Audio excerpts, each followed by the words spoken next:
From Absegami High School, Comcast Sports presents high school wrestling tonight. It's the Region 8 Finals with John Vogeding. I'm John Mondelli. Vogue, after tonight, 336 wrestlers will be left vying for a state championship. That includes the 8 regions in the state of New Jersey, and now you're really at the cream of the crop. Yeah, no guppies, no sharks, no references there. Let's talk about the balance in this tournament. We go into the finals, it's very balanced. Unbelievable balance. There are 7 wrestlers remaining from each of the 4 districts in Region 8. Districts 29, 30, 31, and 32 each have 7 representatives in the Region 8 championships. Now, we saw a lot of great matches in the semifinals, but to me, the most impressive was Josh Berman of St. Joe Hamilton. He's undefeated. He seems to be operating almost on one leg, although I talked to his coach, and he said it's a problem he's had throughout the course of the year. It's an injured knee, and it's a anterior cruciate ligament, a medial collateral ligament, but he is able to operate on it, and he intends to wrestle for the championship. And he's one of 5 wrestlers who are undefeated in this tournament. And we know 4 of them have a chance of, one has a chance to finish undefeated because there are 2 wrestlers who are undefeated meeting head up. Yeah, a couple of the premier matches, 71 and 215, 71 Starcevich and White. Starcevich and White is the one that's undefeated. He's 36-0. He's the St. Augustine Jr. Who beat Zach Greenwald back during the Mustang Classic at Brick Memorial, and he is looking very, very sharp. And a battle of the unbeatens, 215, Hodges and Grisco. Yes, Joey Grisco of Highland is 36-0. Gerald Hodges from Paulsboro is 37-0. Something's got to give. Action starts at 160 pounds. We'll have it all coming up next right here on Comcast.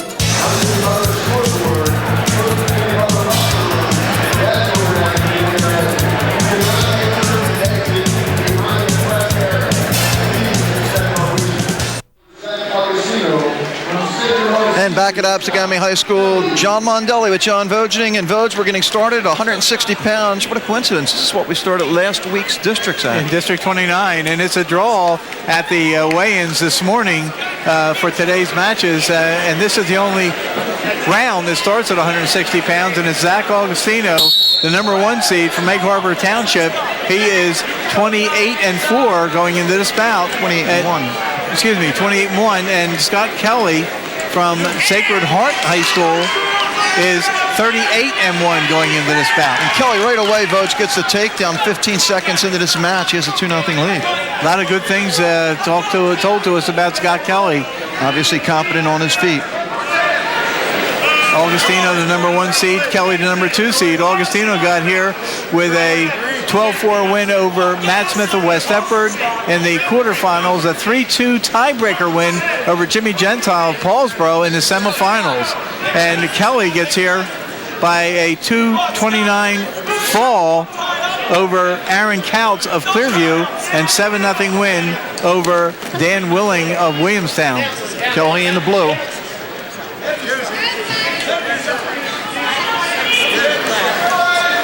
Kelly last year, Village, 152-pound runner-up, lost to Dustin Decker to Pennsville, 5-0 in the final. Augustino last year wrestled 160, finished 3rd.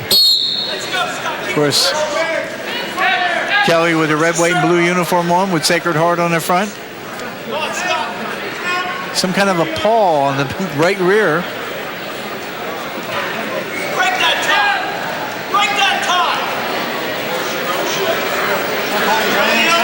One loss, I think, by the way, Vogue, I think came in a parochial tournament they were in at one time. This year he lost to a wrestler from St. Benedict's. St. Benedict's Prepton, he lost 3-2. So his lone blemish this year is a 1-point loss.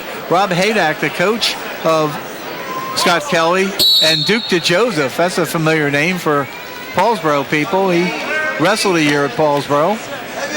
Angelo DeJoseph, of course, the assistant coach at Delsey High School. Augustino, likewise 1 loss this year, and that was to Chris Salvosky of Bishop Eustis, 3-1. 2-1 lead as we wind down the end of the first period. 3rd place in this weight class went to Jim Gentile, who was locked in a very tight match with Augustino, and it went to the tiebreaker or the last 32nd period, and Augustino escaped to earn that 3-2 tiebreaker win. The coaching staff. That's the Egg Harbor Township coaching staff. Mike Chiazza on the right was the head coach. I'm not sure who the assistant coach is. We kind of asked the coaches if they would jot down who would be in the corner. Some did, some didn't. There's another escape. Now 3-1, I believe, for Kelly. Haven't posted it on the board yet. Get a blood timeout also. We'll fix that scoreboard. There's Sacred Heart. Joseph Vogt was what? I think he had some epic battles when he wrestled for Paulsburg against Demia Hayward of West Deptford. Remember those matches? Oh, yeah, great matches.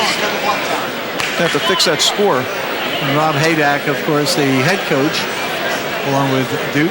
One thing we know, it's not 1-1. I believe it's 3-1, and that's the Joseph saying that right now, 3-1. Yes.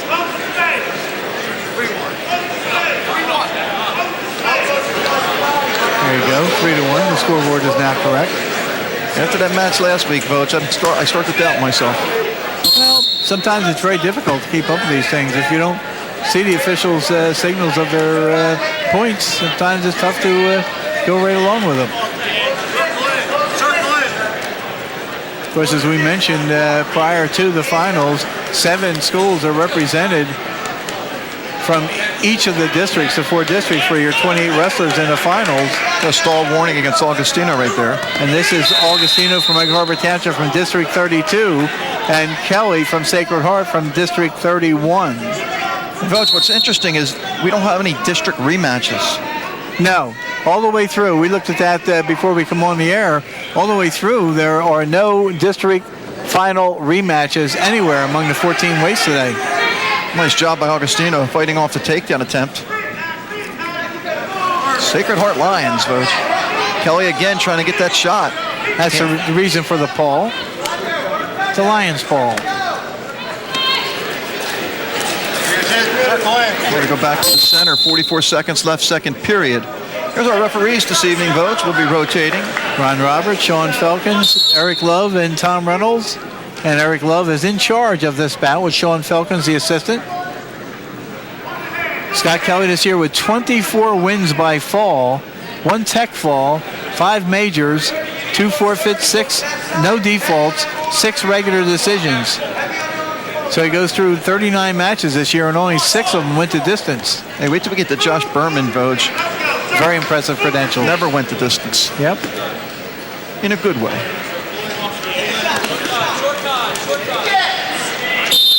And of course, these wrestlers will be in competition in Atlantic City. You want to win this bout because that gets you a seeded position at Atlantic City. Number 2 will get seeded in the opposite bracket a little bit. And number 3 is simply placed. So the 3 wrestlers going to Atlantic City from this weight class, Zach Augustino, Scott Kelly, and Jimmy Gentile. Another blood timeout. 3-0 lead, Kelly. Sizable crowd here tonight. I mean, there's very few empty seats in here, and there's people sitting on the floor on both ends of the arena. This district breakdown, and we said 7 from each district. Paulsboro with 4. We see St. Augustine with 5 in the final. Yes. And Delsey, I believe, had 2.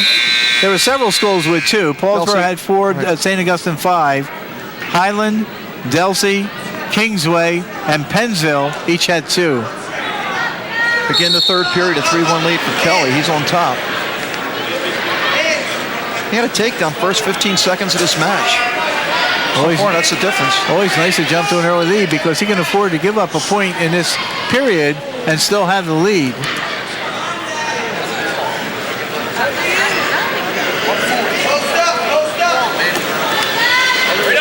Because as we mentioned before we started the first bout here, you see the escape, now 3-2 match. There are very, very few wrestlers who have not deserved to get to this point. A stalling warning and a point given. So it's now 4-2. Stalling call was against Zach Augusto. So Kelly now has a 4-2 lead. You see some of the size of that crowd in the background. Unbelievable.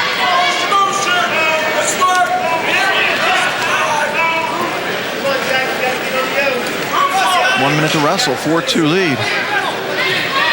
So even if Augustino takes Kelly down, he'd have to keep him there after that stall.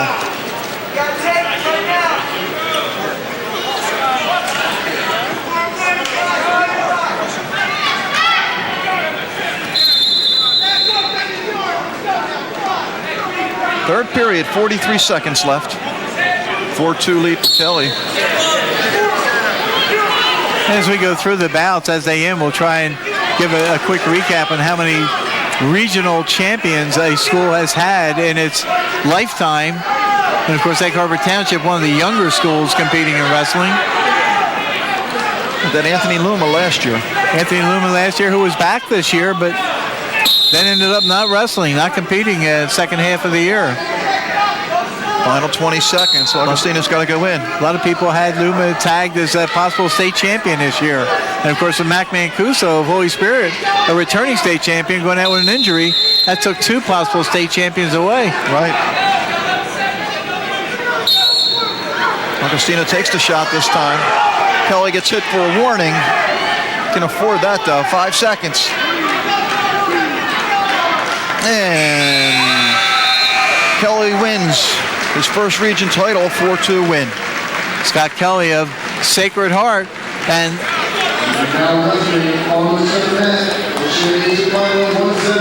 Sacred Heart has never had a regional champion, so that's the very first one in that school's history.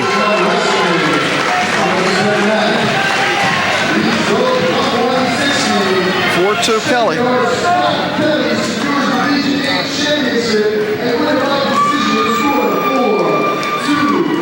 Guess we had the score wrong there. 4-2 for Kelly. Well, this is a premier match, I think. 171. John Starcevich of Pennsville. Leon White of St. Augustine. Okay. Do you need anything?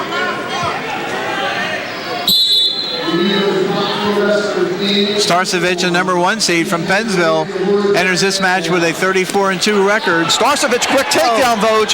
Wow. 8 seconds into the match. I'll tell you what, he was on fire in that semifinal match against Argood. Yes, he was. Leon White, the number 3 seed. Starcevich, number 1. Leon White, 36-0 right now. A couple of his wins, Vogue, Mancuso and Greenwald. Yes. But Starcevich, wow. Oh my! I think a lot of people didn't give him much of a chance coming into this tournament. It's all been Leon White all the time. Well, there's been a lot of talk because he's been very dominant lately. Starcevich, the number 1 seed, advanced an 11-3 win over Colin Walsh of Washington Township in the quarters, and then a 31-second fall against Cameron Argood of Gateway in the semifinals. Leon White, a 51-second fall over David Zeke of Oakcrest in the quarterfinals, and a tech fall 20-4 in 303 against Joseph Capizzi of Timber Creek. Oh my! Look at that. We might get back points here. They got a count. He's got at least 2, Vogue. Wow. 4-0 lead. Starcevich of Pennsville. Here it is, Vogue. Here's the takedown.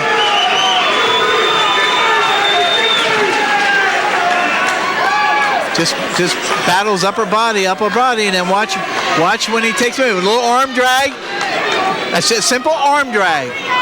Leon White not ready for that move. And then back points from Starcevich, so it's 4-0. Starcevich finished 4th in the region last year, 171.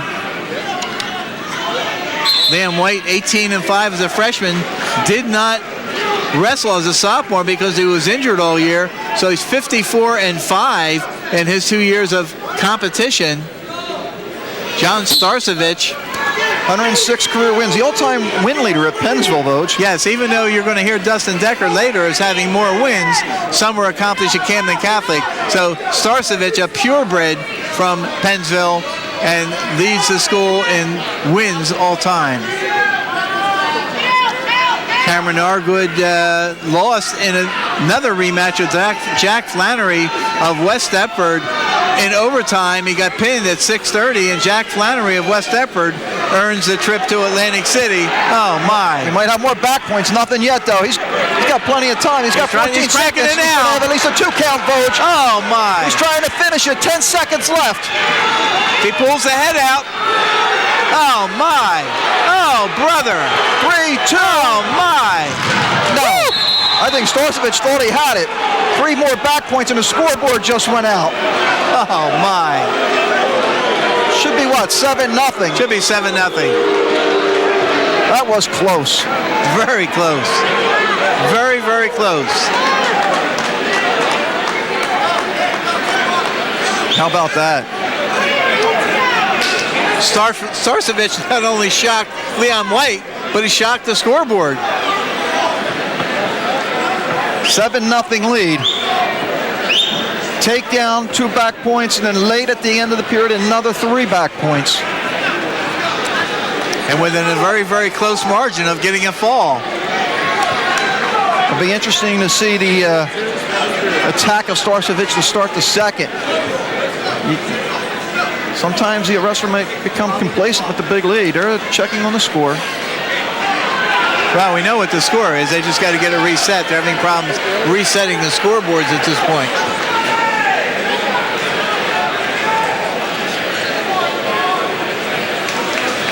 This could be the best thing that could happen to Leon White, or it could be the worst thing to happen. Starcevich was on fire. Yeah, and that's why it looks like the Pennsville bench a little upset at this, and the scoreboard just went out again.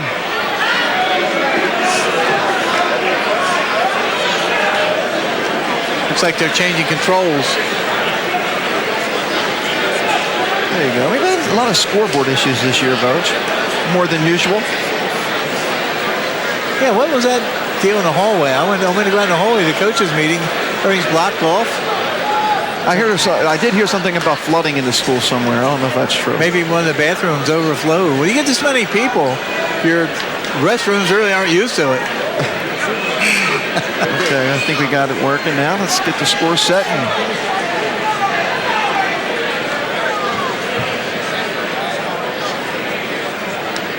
How'd they do it back when you were in school, Vogue? Did they have scoreboards back then? Huh? And I used to operate it too. I think they had the old Wrigley Field scoreboards back then. Yeah. And they never went out, brother. No. Second should be 7-0. Here we go. All set. Thank God. Here we go. Well, if I'm Starcevich, that's taken away from my momentum.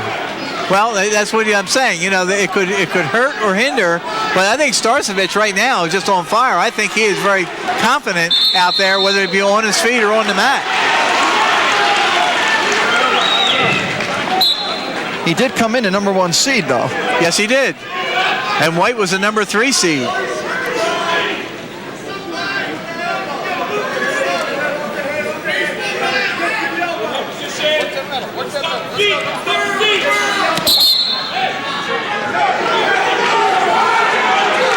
.133 left here in the second period. Starcevich wearing the colors of the Pennsville Eagles, the blue for White. The Eagles of Pennsville.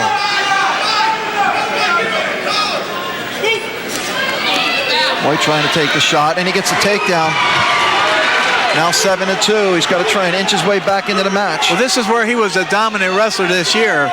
He just kind of like overpowered a lot of wrestlers. You just have to wonder if Starcevich is a wrestler who can be overpowered. It's going to let him go. Feels more confident on his feet. 8-2.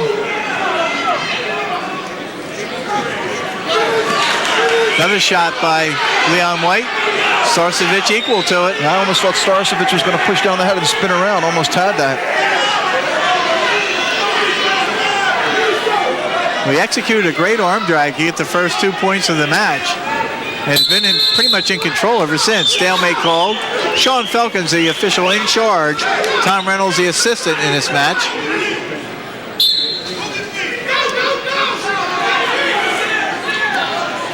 White again trying to become the aggressor. Got to battle his way back, down by 6. Final 20 seconds of period #2. One of 5 wrestlers in the finals for St. Augustine. We go back to the center once again. Starcevich and teammate Dustin Deckard in the finals for Pennsville. Of course, St. Augustine loaded with the good lightweights. Yes. The Galbo also at 45. He'll be wrestling Bushby towards the end of the evening. Dan Lamont, a former wrestler at Pennsville, is the head coach of the Eagles. Keith Hoover is the coach at St. Augustine. We go to the third.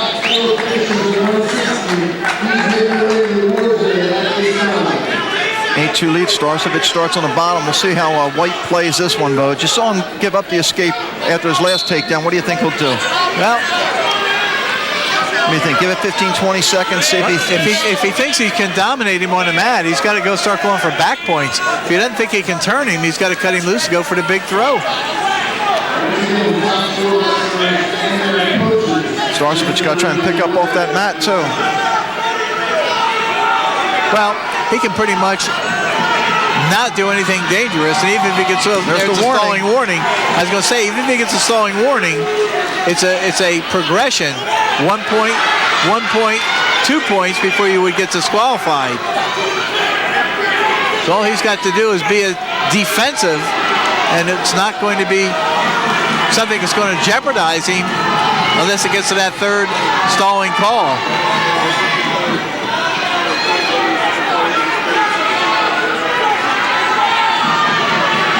You have to wonder if conditioning will come into effect here. I'm not sure if both of these guys have gone, the distance too many times this year. I'm sure they haven't. 1:02 left. 8-2 lead Starcevich. Leon White, 17 wins by fall this year, 6 technical falls, 4 forfeits to him. He only went the distance, 8 times, 3 majors and 5 regular decisions. I think he beat Flannery 3-0, and then he had the tough ones with Greenwald and Mancuso. Here's another point. A warning. There's a point. Now 8-3. That's going to force Starcevich to do something now. He doesn't want to give up another point. Yep. And now White's going to have to try very, very hard to expose his back. Greenwald had White beaten in the Mustang Classic at Brick Memorial. Got called for a locking hands and gave up an escape to force an overtime and lost in overtime to Leon White. That was at 189. 15 seconds. Starcevich does nothing dumb here. He will win this regional title. Going to give up the 1 point, so look for the big throw here, Vogue. Yep. Now 9-3.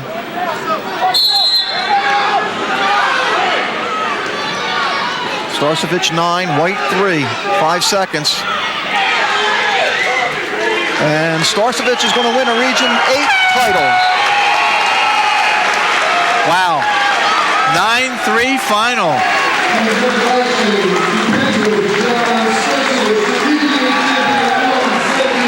Okay, we're going to take a break. We'll be back with more action after this timeout.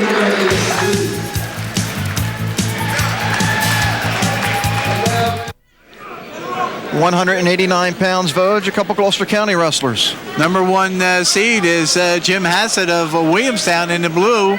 He's wrestling Zach Greenwald, the number 2 seed from Paulsboro. Hassett, 27-1 entering the tournament, won 7-5 over Sam Harold of Buna in the quarterfinals, and he beat Anthony Meriden of Pennsgrove 9-5 in the semis. Early 2-0 lead for Greenwald on the takedown. Greenwald, the number 2 seed, entered the tournament 20-5. He won by a 158 fall over John Smith of Triton in the quarters and won 6-2 over Laverne Harris of Glassboro in the semifinals. You see the escape making it 2-1. Laverne Harris battled back. The number 3 seed, he beat Tom Pangia of Hamilton 7-6 to earn his trip to Atlantic City as the 3rd place finisher. Last year, Hassett beat Starcevich for 3rd place last year in the Consies at 171 pounds. By the way, that championship for Pennsville that Starcevich notched was the 24th region title in Pennsville history. the last champion, Dustin Deckert, a year ago, and we'll see him later. Last, matter of fact. Yes. Hassett, a more technical type wrestler, 8 falls this year, but 11 regular decisions, 4 major decisions. So 15 of his wins have come by regular or major decision. His only loss, Vogue, was in that All-Star match at Brick Memorial this year, I believe. Lost to Dan Renault. I think Rinaldi? Rinaldi from Lodi. Yep. Rinaldi from Lodi, 8-2 in that All-Star match. Zach Greenwald.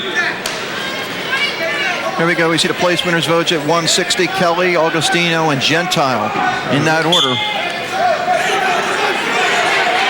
Hassett fires in on the legs. Trying to get takedown. He's running out of time. Can Greenwald hold him off? It looks like it, yes. Got the overhook. Oh, my.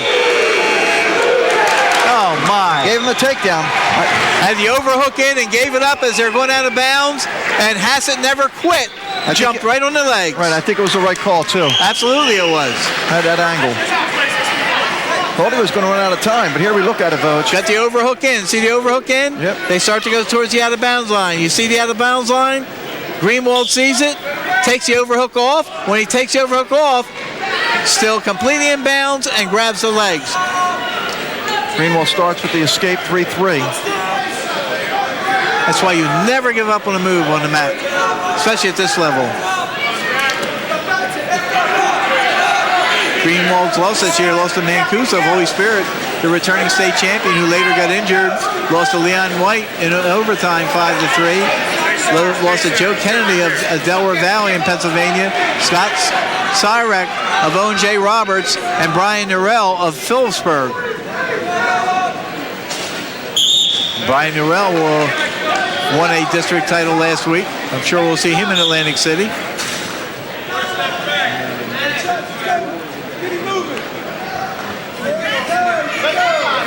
We're in the second period.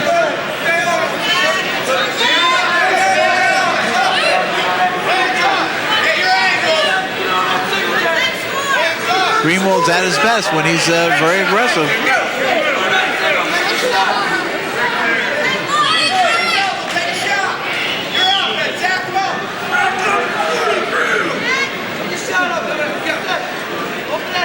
Paul Marina, the veteran head coach of Paulsboro, and in the corner, along with one of his newest assistants, Todd Palmisano. There's Paul Marina with Palmisano on the other side of him.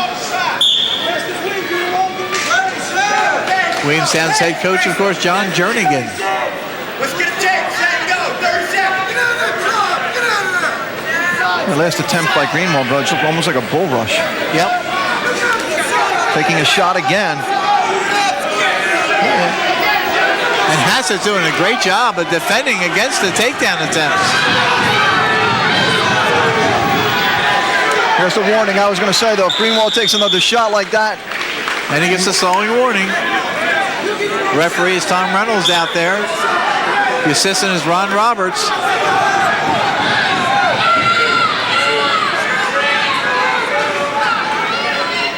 We're going to go to the third, 3-3.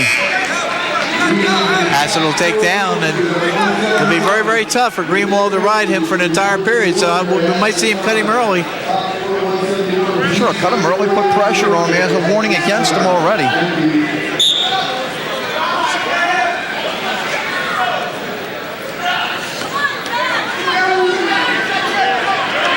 Anyone's going to have to let him go, I think, Vogue. He's going to get hit for a stall, but he got him back down.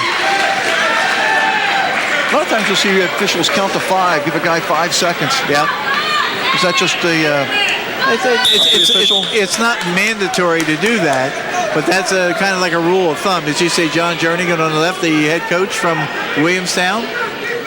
So it's not a mandatory rule, but a lot of officials say if you can't get him back to the mat in 5 seconds, you're going to get with stalling. There is the escape. Now it's 4-3. Hassett leading 4-3.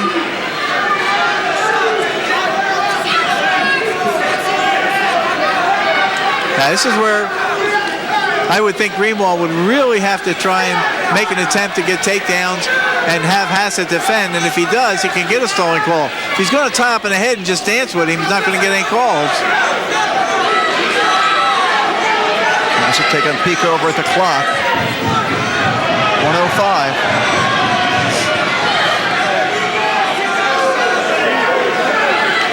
There's a warning. We have a tie match now at 4. 4-4. And he's got to keep the pressure on. If he keeps the pressure on, he could draw another stalling point. But he has to stay the aggressor. Now look, if you're Hassett, though, Vogt, when Greenwald's taking some of those shots, though, even though he backs up, if he can just back up, tap on the head, and spin around, he might be able to get a takedown on Exactly. some of those shots from far out. If you take an ill-advised shot, the wrestler can counter that shot. Hassett with that big takedown at the end of the first period. A key right now. We're tied at 4, 20 seconds. There's a warning again, a stall again, and a point for Greenwald. It's 5-4, 20 seconds left. And look at that takedown at the line. Yes!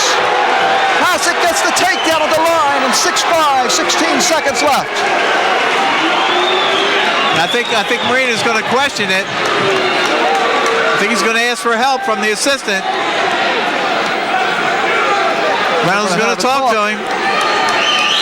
Let's see if we can see it. I don't know if we'll have a good angle here, Vogt. There's the stalling point that was given. No takedown. All right, now watch here. He falls backwards, and I'm not quite sure why. Well, I guess because he only had the one ankle. He didn't have both legs. You got to have complete control. If you got one leg, that's not complete control. Well, they took the takedown away. It's now 5-4, and we have a blood timeout. Now the Williamstown coaching staff, they don't like it. Well, certainly you're not going to. I saw in the Paul Muriel earlier. They had one in one of the consolation matches where an escape was given, and the opposing wrestler never broke away.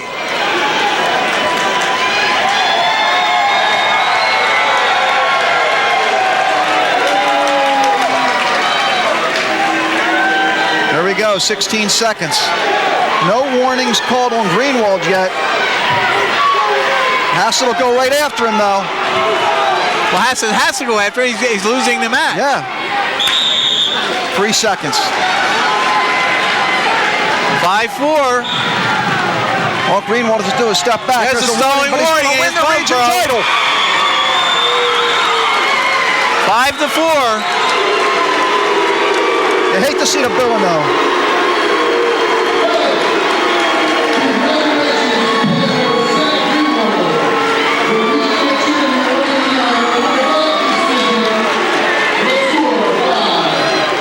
Zach Greenwald's first title. Amazingly, that keeps the streak from Paulsboro intact. That's the 97th regional title for Paulsboro. A year ago, Joey Duca, Nick Kitchenada, and Alex Silvestro were regional champions. How many consecutive votes? Because they've had a region champ way back. I mean, it's got to be a great number of years. Yeah. Unfortunately, I left that book home. Yeah. But I think we see the third place finisher at 71. Flannery of West Deptford. White from St. Augustine in second, and John Starcevich. But by the way, right now, Vogt, I know we've only done 3 weeks, is I would think, the outstanding wrestler of this tournament so far. Starcevich? Yeah. I would not disagree with that one bit. This is a great matchup we have coming up here at 2:15. Gerald Hodge is undefeated for Paulsboro. Joey Grisco, unbeaten from Highland. That's what I said when we went on. With the 5 undefeated wrestlers coming into this tournament, we know at least one of them will go down because this is a matchup of undefeated juniors. 34-0 junior Gerald Hodges of Actually, Paulsboro. Hodges is 37-0. That record's wrong there, Vogt. I'm sorry. Hodges 37-0. 37-0 for Hodges, and 36-0 for Joey Grisco of Highland. This is what people would like to see. Grisco, look at this, right on the leg. And we know how strong Hodges is. We see him fight this off all the time, Vogt. Yes. He is just so hard to bring down. We saw Falzone try and do it against Collingswood. Yep. This time Hodges taking the quick shot, and this is the ankle. Just underway. The ankle pick that has gotten many an opponent this year. That quick move off the whistle. Had a chance to see Grisco last year in the final. He wrestled Mancuso. We saw him this year in the Tri-County Championships. Gerald Hodges with 17 pins this year, 7 forfeit wins, 3 majors and 7 regular decisions. Joey Grisco, 20 pins this year, 2 tech falls, 9 majors. These guys do a lot of heavy hitting out there. 80 career wins for Hodges already, 92 for Grisco. Hodges just wrestling, I think, what, 8 matches his freshman year, 7-1. 7-1 as a freshman. Hard to get into that lineup when you're a heavyweight, upper weight with Paulsboro last few years. Last year, Grisco had to wrestle Damiana in the semifinals. He did it again this year, Vogue, beat him both times, and then lost to Mancuso. Hodges last year, his semifinal match, remember that? Double overtime, lost to Mancuso, 2-1. Yep. Hodges, the number 1 seed, got here by a 119 fall against Robert Lloyd of Overbrook in his first match. A tech fall, 18-3 and 528 against the number 5 seed, Malo Kamba of Cumberland. Joey Grisco, the number 2 seed, got here with a 8-6 win. Oh, look at that. Oh, my. Oh, my. 8-6 win over Jake Betson of Hamilton, and a 9-7 win over Bill Damiana of Lower Cape May. Damiana came back, won 3-0 in the consolation finals over Benson, and will advance to Atlantic City. From a blood time for Grisco.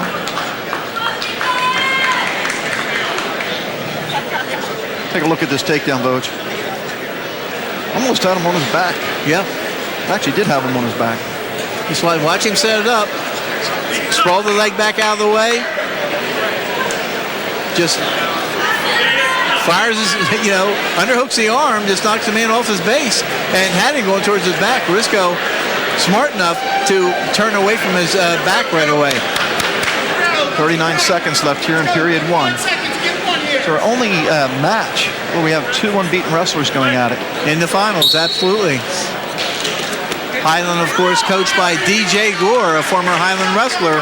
We have an escape. Now 2-1.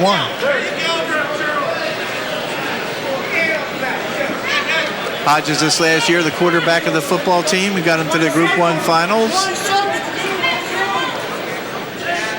Was a quarterback and a safety on defense. Very talented young man. And very quick, as you can see.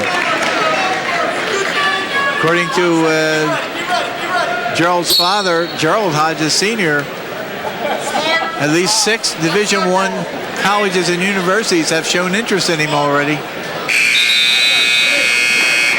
We'll go to the second period. Hodges leads 2-1. Well, we'll see if conditioning plays a role in here, because Hodges is so used to not having to go to distance. And I assume Grisco's probably the same way, though. We're now tied at 2. Hodges very willing to give him the escape.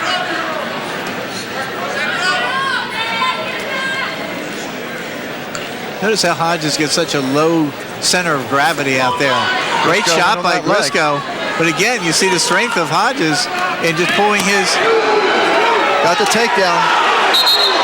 And we're going to have an argument over this one, or I should say a discussion. Now they took it away? Yes. Still neutral. Gave the 2 at first. Nice throw, but never complete control going out of bounds. You see a throw like that, your first gut reaction is to give the 2 points. But you got to watch and see the entire finish of that move.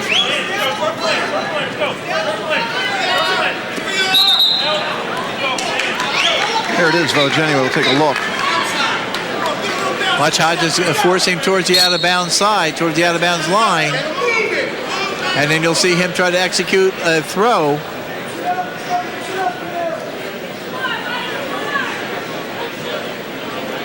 Here it comes here. See him go upper body right here. Throws hips out of the way.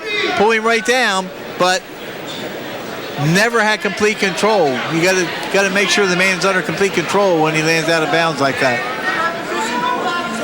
Still 2-2. 45 seconds left in the second period. It's like a little football stance there by Hodges. Well, that's what I'm saying. Did that low center of gravity, so try to keep Briscoe off of getting in on his legs.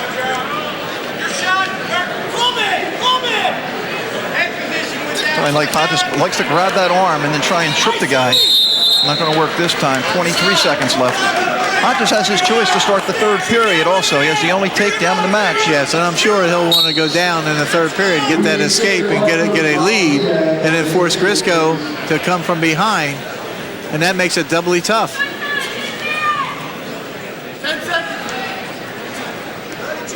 Again, we'll see if conditioning plays a part. Your match! Your wrestling is! We're going to go to the third period, tied at 2. Briscoe's taking some nice shots.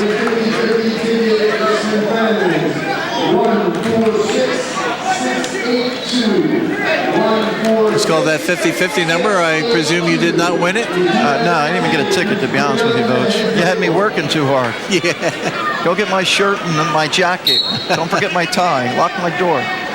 2-2 is the score. Hodges on the bottom, gets the escape. 6 seconds into the third period. And neither one can become entirely dormant in this period.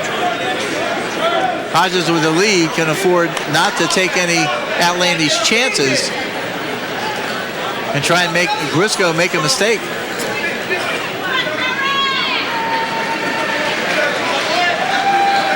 You saw in the last match, if you're not going to take any shots, you can very well get hit with a stalling warning and then stalling points.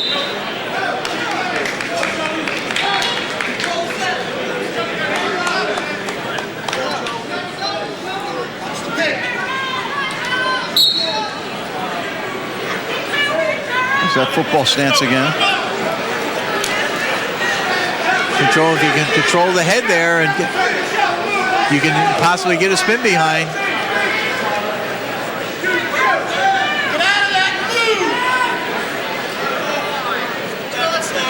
Well, Hodges had that epic battle last year with Mac Mancuso in the semifinals, so he's going one step further already, getting to the finals, and now you're on the verge of winning a title, so you don't want to make any mistakes.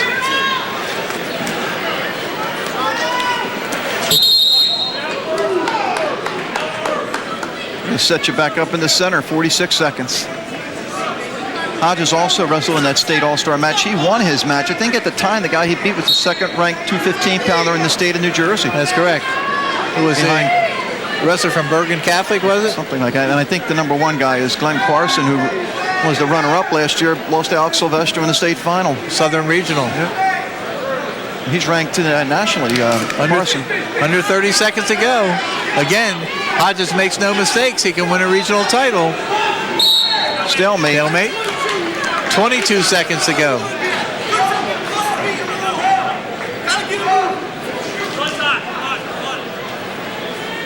Blood time again. Now, I know Hodges was involved in, I think, some high-scoring matches, maybe in the tournament, I would assume, Vogue, in the Paulsboro Wrestle Council Rock. Council Rock, yes. But I don't think he's been taken down too many times this year. No, he's very tough on his feet. It reminds me a lot of the late Covington from Overbrook and how tough he was on his feet. Here again, Briscoe is trailing with 15 seconds to go. Hodges is blocking. Does not have to do anything outlandish. He's going to try and spin around this time. Just keep moving. And he's going to win anyway. 3-2 Vogue. And Paulsboro wins her second consecutive title in Region 8.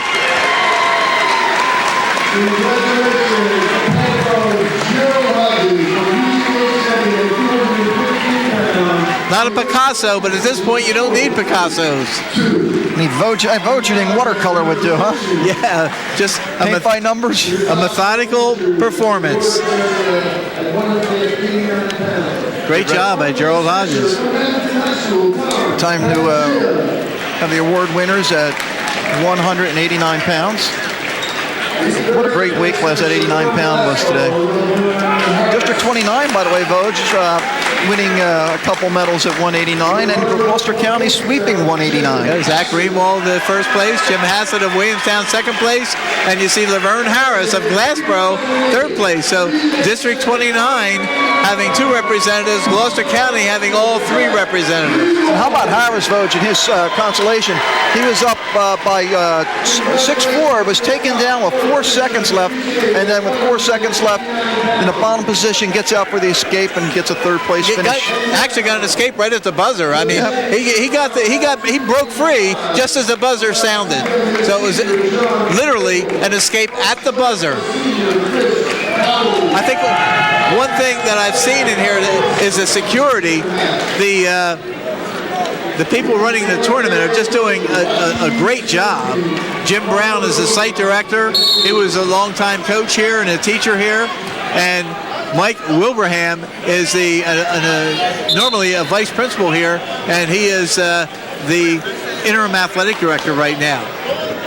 Heavyweight Chris Halley of Triton, and it's, you know what, Vogt, their brackets are wrong. It's Howley, right. Howley. The bracket has it wrong. Just yep. I think our graphics guy, he took it right off the brackets. John Flagel of Absegami, the number 1 seed, he got here with a 5-2 win over Kevin Kanopka of Winslow Township. Oh. You don't want to be in another way when they go off the mat.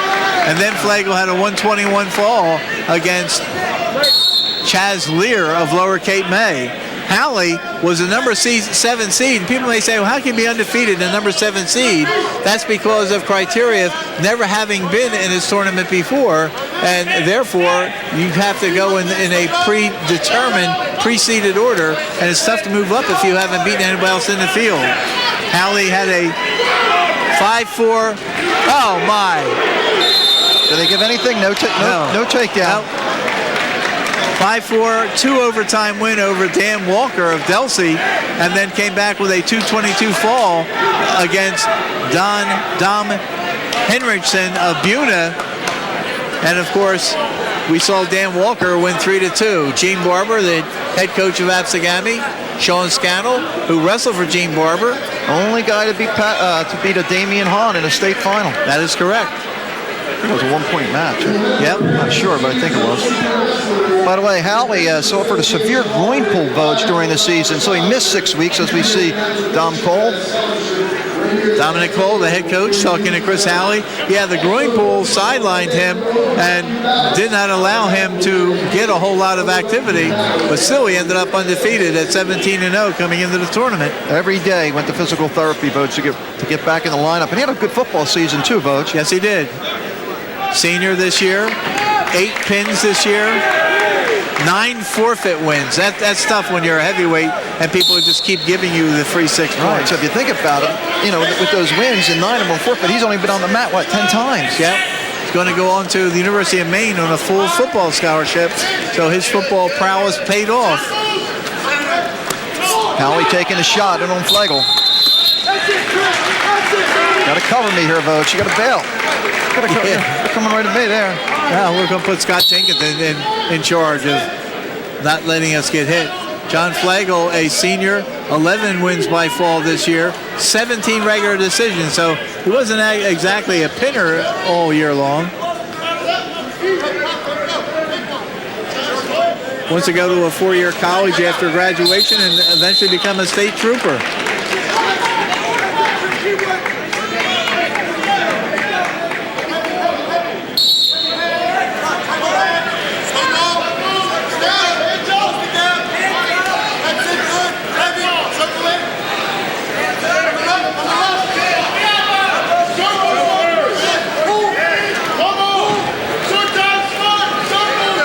Picture this would be a low-scoring match, Vogt. Well, you pictured it correctly.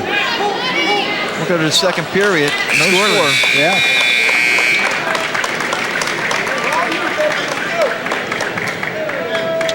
I guess, was it about 7 years ago, Absegami was just ending that unbelievable run, right, in wrestling, Vogt.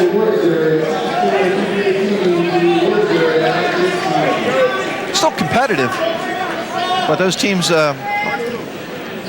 back then were pretty amazing. I remember you told me about the match with Easton that you saw. Oh, yeah. What a great match. Howley starting on top.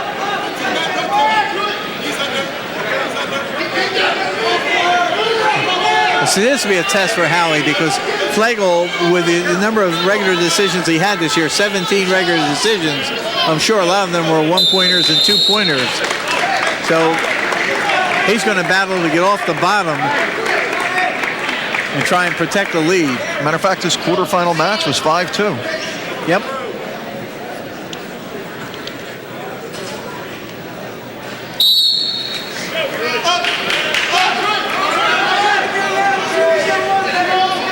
See, Howley here has probably got to try and break Flagel down. The Flagel, you see him sitting out, wants to try and establish wrist control, hand control, and then try and stand up and break away from Howley.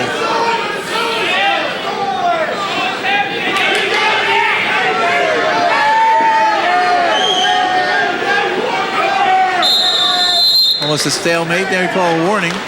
Calling warning on Howley.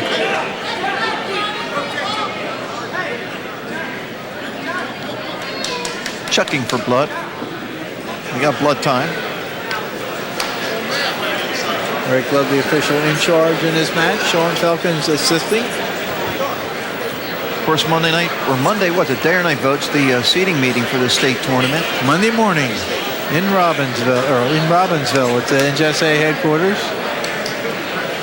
Last year, it looked like Region 6 dominated the state tournament. Do you see sort of the same thing this year? From what I saw up at the state groups with the teams coming out of Region 6, that sort of looks like to me. And it's a harder seeded tournament for people to understand because they sort of like seed the upper bracket and lower bracket, and where you would normally go 1, 2, 3, 4, 5, 6, 7, 8 with your top 8 seeds, it's almost like 4 in the upper bracket, 4 in the lower bracket. It gets a little bit confusing, but it seemed to work out pretty good the last couple of years. I think the regional seeding. Oh, Howley might have him turn. Nope. Regional seeding was a little bit easier this year. I think all your number 1 seeds made the final, didn't they? Yeah. I'm gonna double check. Putting that pressure on me right now. I had that sheet earlier. Know what I did with it. It's easy enough to check, Coach. 45 seconds ago in the second period, still scoreless.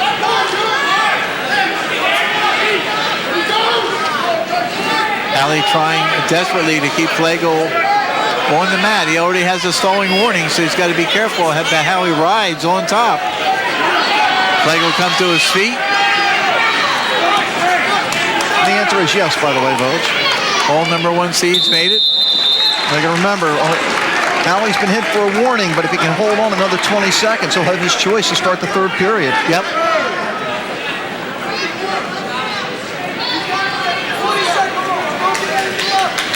I always thought, Votes, the number 1 seed in the bottom bracket was always like the 2 seed anyway. Am I wrong for thinking that? Well, generally that's the way it is. Yeah. The number 1 seed in the bottom bracket of the state tournament, generally considered the number 2 overall.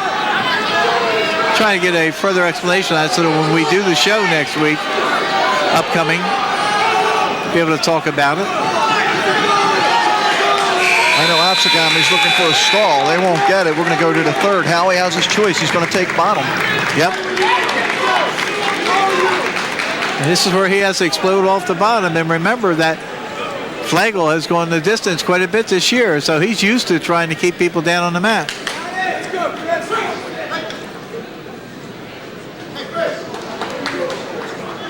The fact is, he's giving the escape without even lining up to wrestle in a referee's position. I guess he figures if he goes out, Howley's already got a warning, so just stay aggressive. It's been a while since Triton's had a regional champion. A long time ago. Triton Blue actually had one in 1967 when Ron Gambone won a 106-pound regional title.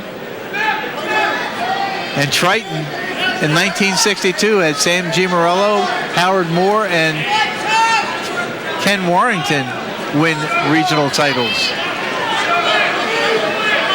Don't forget, originally Triton started out as Triton, and then when they had double sessions, it became Triton Red and Triton Blue.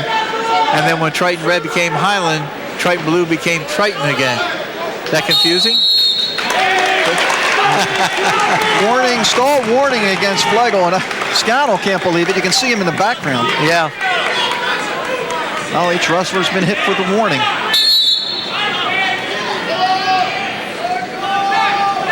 So this means Halley, also with a warning, even though he has a 1-0 lead, he has to be a little bit more aggressive. Has to give the indication that he's trying for a takedown. They come flying out of bounds here. Don't forget to jump up and catch them. Oh, yeah, I got you, Voge. Got you.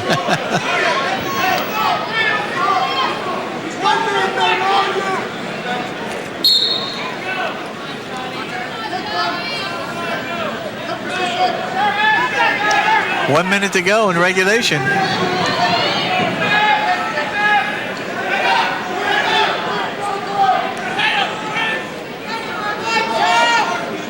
Very evenly matched heavyweight, and this time Flegel going at him. And Halley's got to be careful again because he was defending himself against a takedown attempt, but he went out of bounds. Flegel's got the legs. Can he finish it? No. Now Halley's got a chance for a takedown. Well, he picks up that. Got to pick that leg up and keep your man in motion. Keep him in motion. Get him off balance. And then you get a takedown. 3-0 lead. Long time coming for a Triton champion.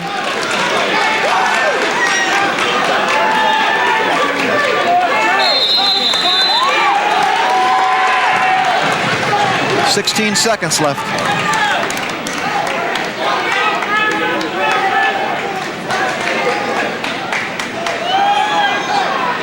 Got a stalling warning just given to Halley for not getting on top of his man. That's 1 point.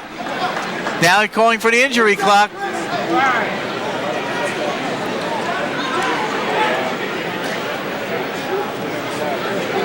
Here's that takedown, Voge.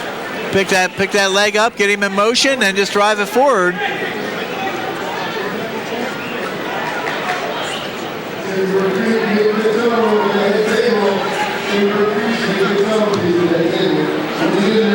Might have been hitting the groin on the way down to the mat, and that could be the reason for the slowness and getting back in there, and then the call for the injury timeout. Still, it's a 3-1 lead for Chris Halley.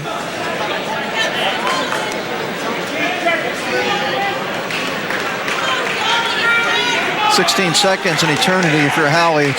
It's nothing if you're Flegel.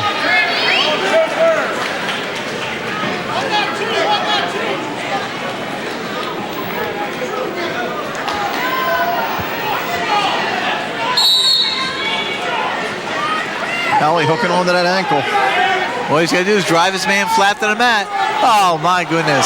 Oh, my goodness. Point Green. Oh, my goodness. Escape? Did he get an escape? No. No 5 escape. seconds. Wow. But to me, that was a questionable stall call. He's breaking the man down to the mat. Man's trying to escape, you break him down to the mat. That's not a stall.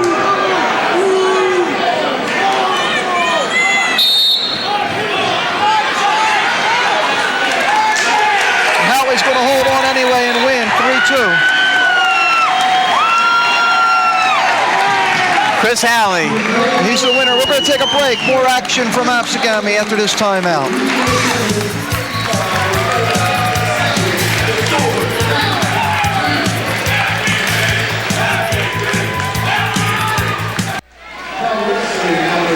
Back at Absegami High School, there you see 14 number 1 seeds making it to the finals, 8 2s, 5 3s, and number 1 seed, a 7 seed. We had one, and it was Halley who just won, Boach.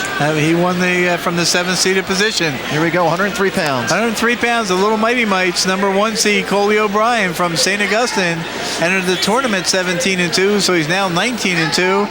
He got here by an 8-0 win over Joe Mano-Shalik and a 324 fall against Dante Scott, the highly touted freshman from Lindenwold.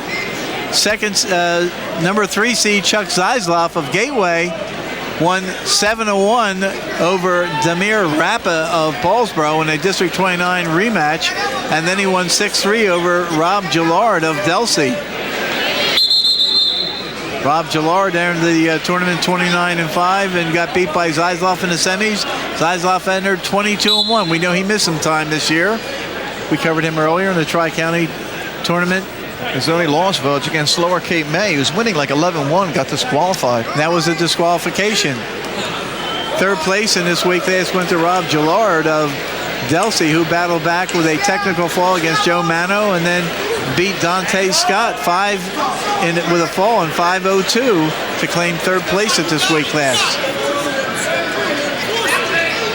Brian Vogeding of the year was ranked one of the top wrestlers at 103 in the state of New Jersey. I know had some problems trying to make weight, right? Yeah, there were times when he didn't wrestle for a week and a half at a time, and the word out there was he was finding it very difficult to make weight and hold weight.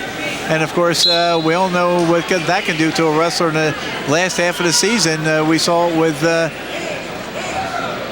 Paulsboro's 103-pounder Eric Dunn last year. He finished second in the region and then, succumbed to the weight loss and could not wrestle in the state tournament. Chucky Zizlov, a sophomore. Coley O'Brien, a freshman. It's the second of 5 St. Augustine wrestlers in the finals.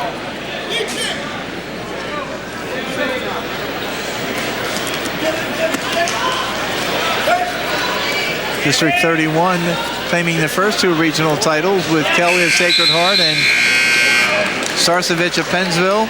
District 29 the next 2 titles with Greenwald and Hodges back-to-back for Paulsboro. And District 30 with Chris Howley of Triton claiming a title. 0-0 after 1. There we go, Vogue. The place winners at 2:15. On top there, number 1, Gerald Hodges. To his left, Briscoe and Damiana from Lower Cape May.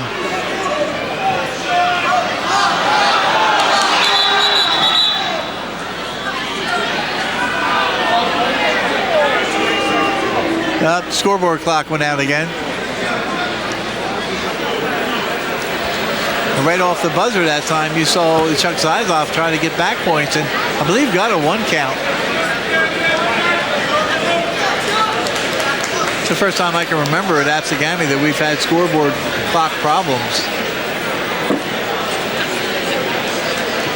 The number of people walking around here, sometimes they hit a wire and it creates problems. Well, after tonight, folks, we're down to 336. So I would say there are no guppies out of that 336. A lot of sharks floating around out there.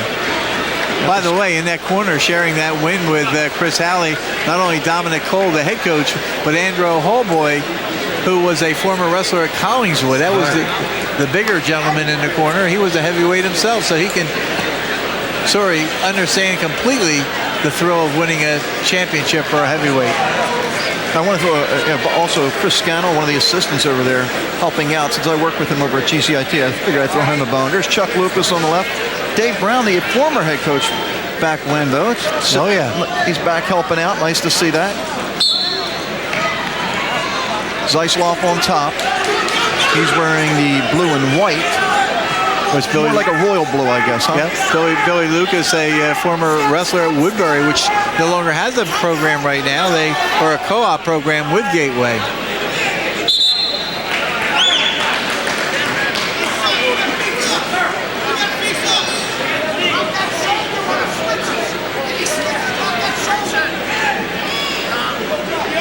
Scoreless first period. We're in the second.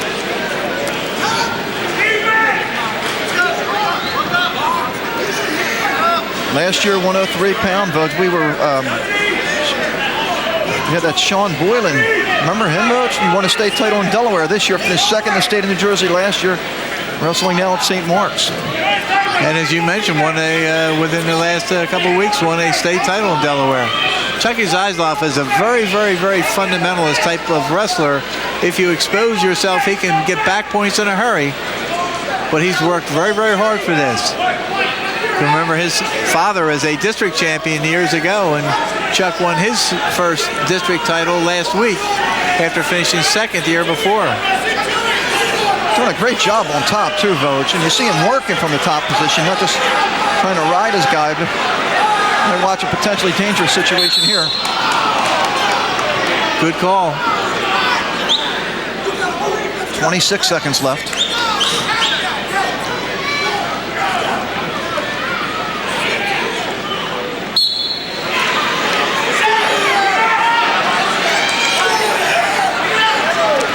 Nice job by Zeislov bringing his man right back down. And holding on to that ankle pretty firmly too, and knowing, not panicking, knowing what he had to do when the man was over his head, just held tightly to the ankle and brought his man back to the mat.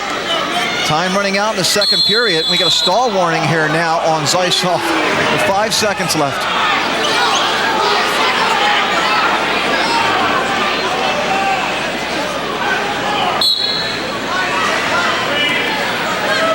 And he'll have his choice going into the third period.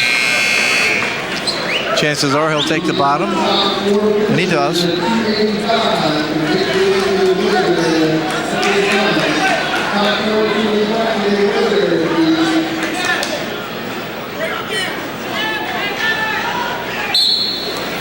Third period underway. O'Brien on top.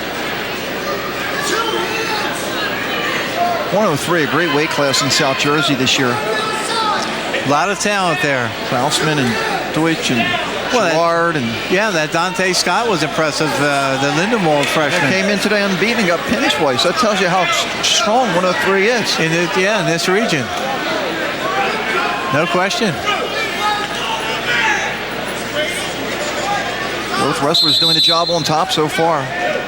127 left. We're scoreless.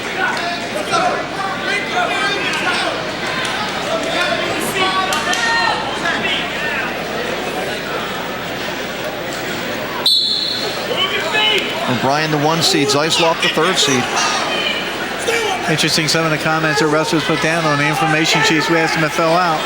What both wrestlers like both about wrestling is the competitiveness, the big crowds, performing in front of the fans, and obviously losing weight is a dislike, and what Chuck Zeislov likes least is the pressure. And the pressure is on now because it's 0-0. If he can get up off the bottom and get a point, he can win this weight class. Looks a lot like stalling on top right now.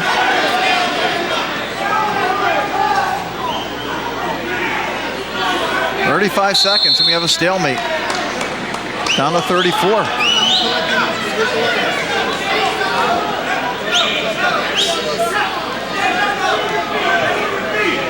Sean Felkins, the official in charge of this bout. Tom Reynolds, the assistant. Quick stand up by Zeislov, but O'Brien brings him right back down. Remember, a stall already called on Zeislov, so he's going to have to move on the bottom. It almost seems like it's going to be headed for overtime. If you see Hoover looking for a stalling, the head coach of St. Augustine. And Voj, you called it, though. The guy on the top's got to do something also, right? Yeah, and that's why I was a little bit puzzled before when there wasn't a stalling warning given. And we're going to go into overtime.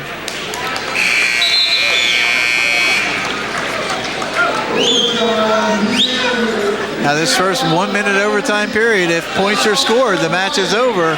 If not, it goes into 2 30-second overtime periods. And if it's still tied, it goes into a 3rd overtime period. So it's going to be paramount if nobody scores in this period, who gets the first point in the first 30-second overtime. Because if it's still tied, that's going to play a big role in the tiebreaker 30 seconds. What do they do? Flip a coin, I guess? If it's still 0-0? If it's still 0-0, I would think that's what they're going to have to do. Zeislov going in on the shot.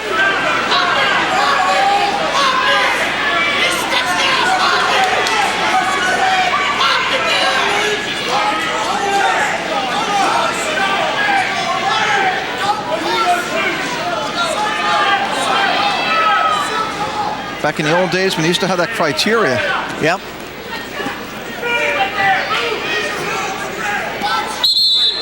Three seconds left. We're headed for the 30-second overtime periods. There'll be 2 of them. The only thing that would terminate the match in the 30-second overtime periods would be a fall.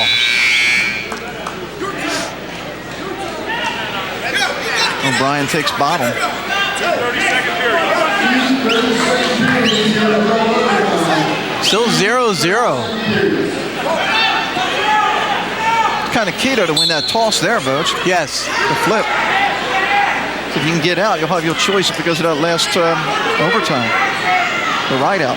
Yep, you want to try and get off the bottom here. That's why it's paramount to hold him down. And, of course, Zaislov's been hit with stalling, so he's got to be careful. He's got to be the aggressor on top to make it look like he's working for a fall. He's barring the arm. That's what he has to do.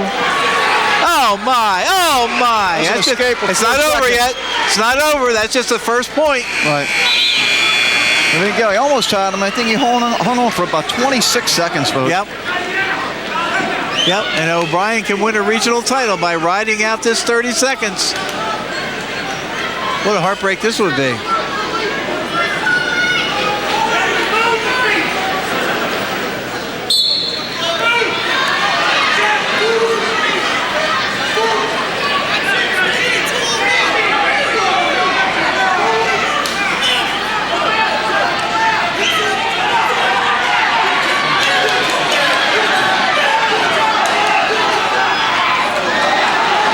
Zaislow can spin around. He might get two, Vogue. Oh, he get the two.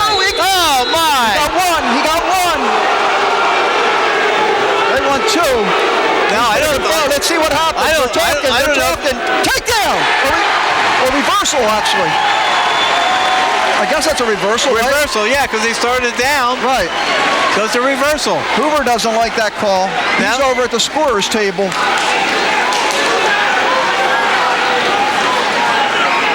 They got 7 seconds, right, to hold on? Wow.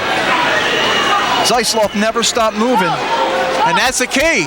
That's the key. We saw that earlier where we talked about you have to wrestle out the entire period. As I thought, what he's got to do is break the man down here and look like he's being the aggressor because, remember, he's been hit with stalling. Oh, my. Good move by Zaislow. And he's going to win a title. Oh, my. Oh, my. Chucky Zaislow. 2-1 win.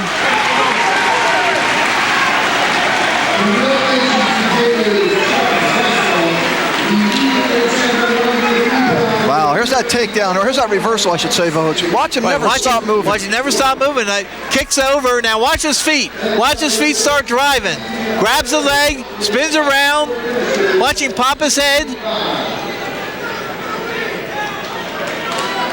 Right here, he's got control.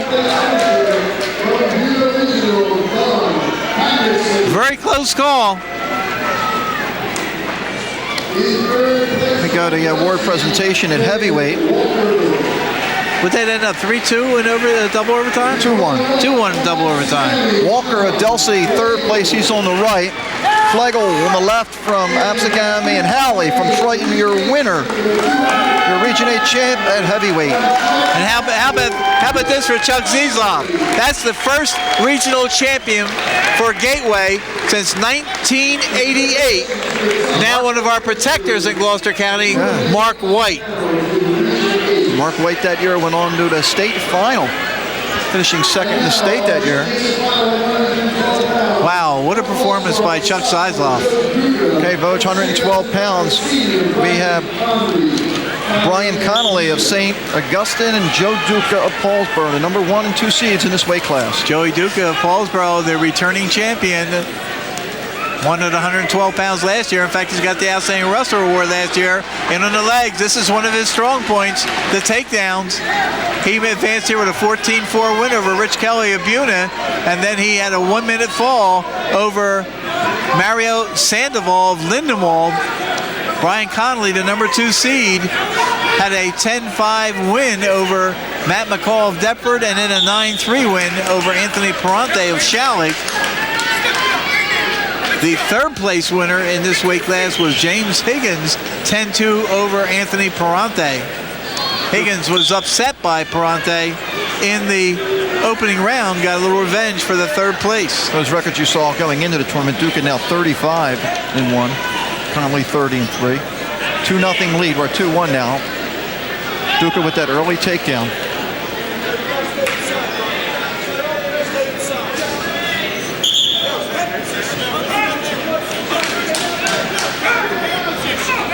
Yeah, the records in the program are records going into the tournament, and then as they win, you have to update them. 68 wins coming into this match. There's another takedown for Duca. It's a lot of wins for somebody not even finished their second year of high school. Absolutely. 68-10. His only loss this year to Mark Rappo of Council Rock South in that tournament. Escaped the Rock tournament over at Council Rock. And of course, Mark Rappo, you've mentioned it before, is the #1 rated wrestler in Pennsylvania at 103 pounds at this point. Actually, Voj, #1 ranked in the country. There you go. At 103. Brian Connolly, a senior, 11 falls this year, 9 majors. He has losses to Ryan Dowd of St. Peter's Prep, 6-5. Steve Scott of Rancocas Valley, 3-1, and Frank Pangina, that was the state champion last year at 103. Yes. Might have some back points here. Wow, Duca's just on fire, Voj. Oh, he's wrestling very, very, very tough right now. Outstanding wrestler at this tournament last year. Yeah, that 3 back points, 7-1 in the first period. That other loss we're mentioning for Conley was the Bergen Catholic's Frank Cangina, who was a state winner last year. Yep. It said Bergen Catholic. Is he with Queen of Peace or is he with Bergen Catholic this year? I'm not even sure. Might be with Queen of Peace. 7-1 lead, Duca. We're going to start neutral on our feet.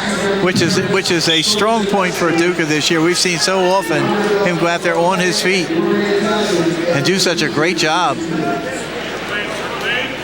All determination, all perseverance, a lot of hard work.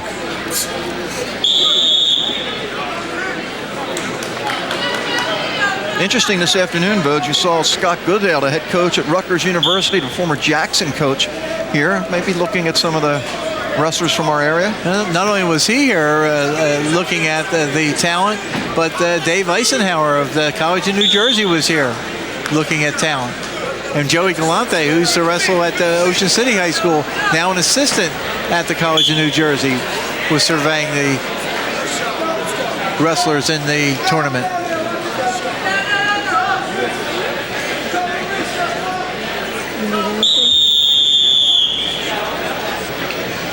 1:23 left, second period. Duca with 7 points in the first period. Conley trying to get the shot on Duca this time. And look at Duca fight that off. I mean, that's the sign of somebody who's very, very alert out there. Because, you know, the one time when he had a real close match this year was in that match against Collingswood in that. Right.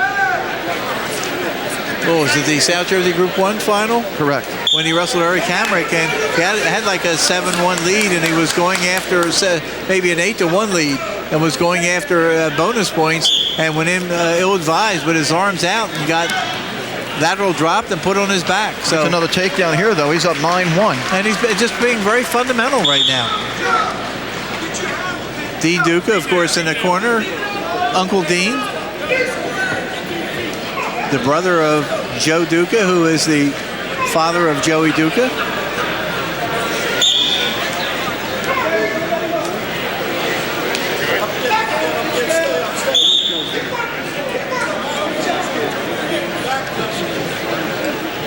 Of course, Joey Sr., 2-time state finalist and 1-time state champion. And of course, if you grow up in that kind of an atmosphere, that's one of your dreams someday, to do what your dad did, and that to be a state champion. See a skate now 9-2.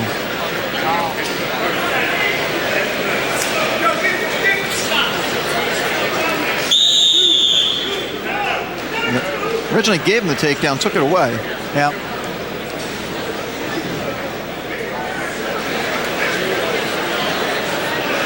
Looking ahead, Voj, I think 135, Renard and Catalano, another one I can't wait to see. Well, there's some great matchups in this Region 8 tournament. Sure.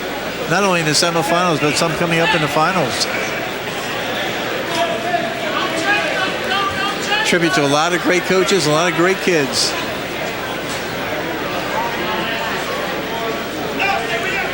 That's why I'm always impressed by the kids that wrestle for teams that really aren't that strong, and they must put in a lot of work. You look at the record of Sacred Heart.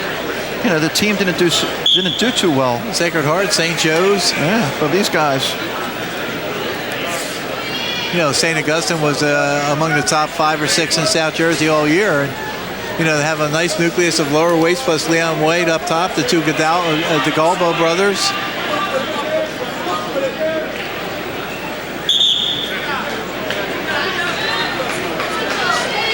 Nine to 2. Duca in control. I'm not sure who had choice here, but both wrestlers obviously rather be standing up. Yeah, I think his third pair. I thought Duca had choice and took neutral. Finally trying to get on that leg. Hard to take Duca down. Has very good reactions and has a good defense.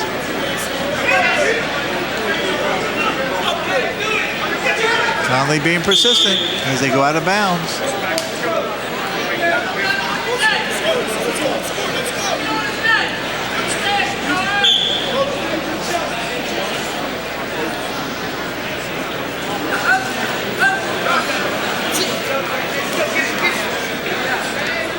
A lot of people from around the state have commented on Duca and think he has a legitimate shot of going deep into the state tournament because of his great skill on his feet.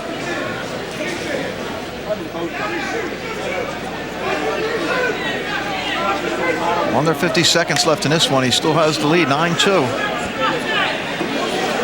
7 of those points scored in the first period. And once you get a lead like that, then what you do is just don't make mistakes.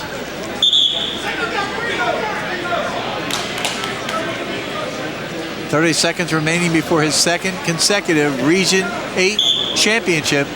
The outstanding wrestler from 2007.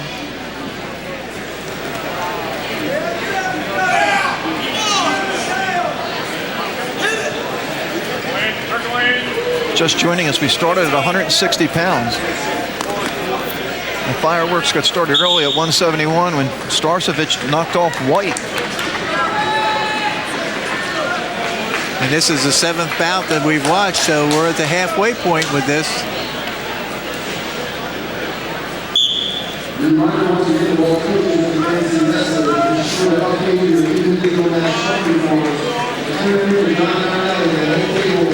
And Joe Duca wins his second region title, a 9-2 winner over Brian Conley of St. Augustine. And he holds up a symbolic number 2 in the air, his second Region 8 championship. We're going to take a break. More action from Absegami after this timeout.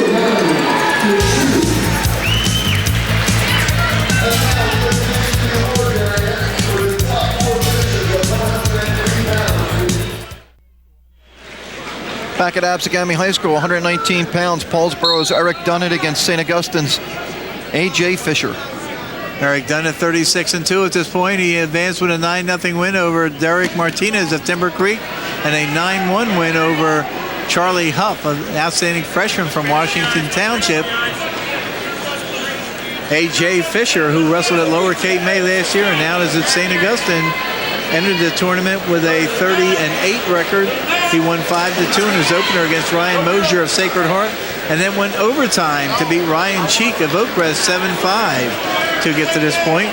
The third place finisher in this weight class was Curtis Becker of Kingsway, who lost an overtime match to Huff in the quarterfinals and battled back with a couple of wins, including a 1-0 win over Charlie Huff of Washington Township to claim third place. Bud, you look at the sheet for A.J. Fisher, he has 6 losses, all to state qualifiers, including a 1-0 loss to Dunnett. I think that was at the Brick Memorial Tournament. I believe so, it was. There's a takedown for Dunnett here, though, and he has a 2-0 lead. Dunnett with 2 losses this year, one to Chris Koczynski of Middletown, Pennsylvania, 1-0. That was over in the Council Rock Tournament. He also lost up at 130 pounds to Luke Fedecco of Delsey, 5-1. now has 87 career wins in his third year at Paulsboro. A.J. Fisher with 94 career wins.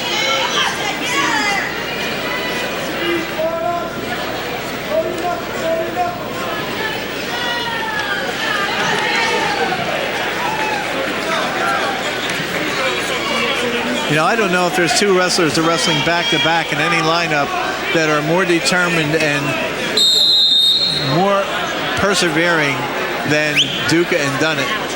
They're almost like clones out there, and they wrestled up a lot this year. Yeah, Dunnett at times went 130. You got to remember, one of his losses was to Fedecco at 130 pounds. Yes, yes. In the Delsey Paulsboro dual meet. You know, 2 years ago, Fisher and Dunnett wrestled in the semifinals in the Region 8 tournament, with Dunnett winning 4-2 and then went on to beat Fedecco in the final that year. Yep. 2-0 the lead for Dunnett here, who has been hit with a stalling warning for riding on top. Ron Roberts, the official in charge. Eric Love, the assistant. And I definitely see a difference in calling stalling in this tournament from official to official. So, once again, I'm not 100% sure how it should be called.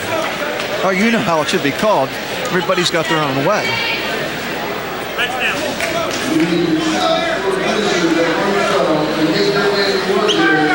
Dunnett will start down in the defensive position.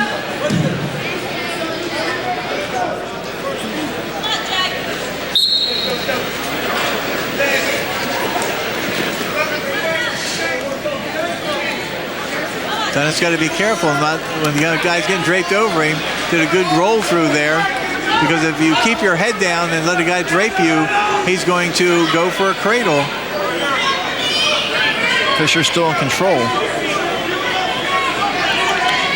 If Dunnett keeps moving, he can get either an escape or he can come up with a reversal. And he gets the escape and a 3-0 lead. Well, so far, Burge, you know, looking back at what we've seen so far, Zach Greenwald, Chris Howie, two kids that missed a large chunk of the season this year have won region titles. Yep. Pretty impressive. Well, it's impressive because that means they've put extra hours into conditioning and coming back from injuries. Because both matches went the distance. Yeah. Howie with a groin injury, which needed a lot of rehab, and Greenwald with an actual operation. He had arthroscopic surgery to repair a torn meniscus. Could have trashed the season, but I think he felt an obligation to his teammates because they didn't have the strongest dual meet team this year, as we saw losing the Colonial Conference streak and losing the... There we see Voj, the 103-pound award winners, Zeisloff, O'Brien, Gillard, and then to the right is Scott, Dante Scott. Dante Scott, who finished in 4th place. Gillard of Delsey, of course, was 3rd. O'Brien 2nd, and Zeisloff 1st. Done it with a 3-0 lead, and obviously he's pretty tough on top because I saw that score last time they wrestled. It was what, 1-0. So yes, he must be pretty good. Well, he generally has a good ride. And I remember that from his freshman year because he had a couple tight matches with Fedecco that year. Yes. In fact, as the overtime match, I think he had to do a ride out to win an overtime match. And that's a lot of pressure on someone who has to go 30 seconds and ride on top without being called for stalling warnings. We're going to head into the 3rd period here. 3-0 lead, Eric Dunnett of Paulsboro. Couple juniors.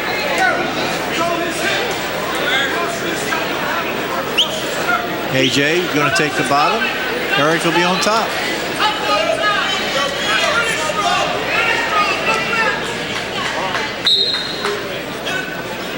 Oh my.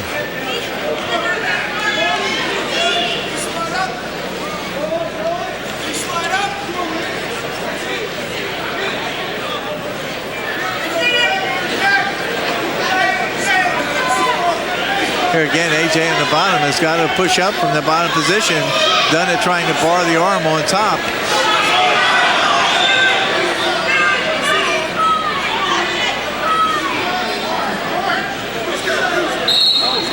Stalemate called. Get the arm barred like that. If you can't get him tilted into a position where he could possibly get back points, official almost has no choice but to call a stalemate at that point. Dunnett winning his freshman year, lost last year at 103 pounds, 10-2 to Sean Boylan. We talked about that earlier. Boylan now in wrestling in Delaware. Right, that was the situation last year where Dunnett was feeling the effects of that weight loss near the end of the season last year. The father was telling me that he grew 5 inches last year during the course of the season. And he missed a chunk of the season, too, last year with an injury. With an injury. He had the ankle injury, and, of course, that makes it tougher trying to stay in shape. See the stalling warning to the bottom man. Staying in shape when you have a bad ankle. Again, Dunnett trying to bar the arm in the back. Potentially dangerous to call because it's going above the 90-degree angle. Cannot use a hammerlock in high school. I know that was one of your favorite moves when you were in junior high. Junior high. They didn't call it junior high back then, I don't think. We talked about Dunnett being tough on top. He's showing it here. Yes. And again, he's got to get off the parallel ride, which he's doing. Obviously, because he forced a stall. Yes. And he's trying to, set up a situation where maybe he can get a tilt or get back points. But 20 seconds ago, he just doesn't want to do anything dangerous. 3 straight wrestlers from St. Augustine. Oh, my. Oh, my. Oh, They're my. out, Vogue. They're out, Vogue. That's a move we've seen very often where he gets a figure 4 in the head. They just happen to be out of bounds a little bit too far.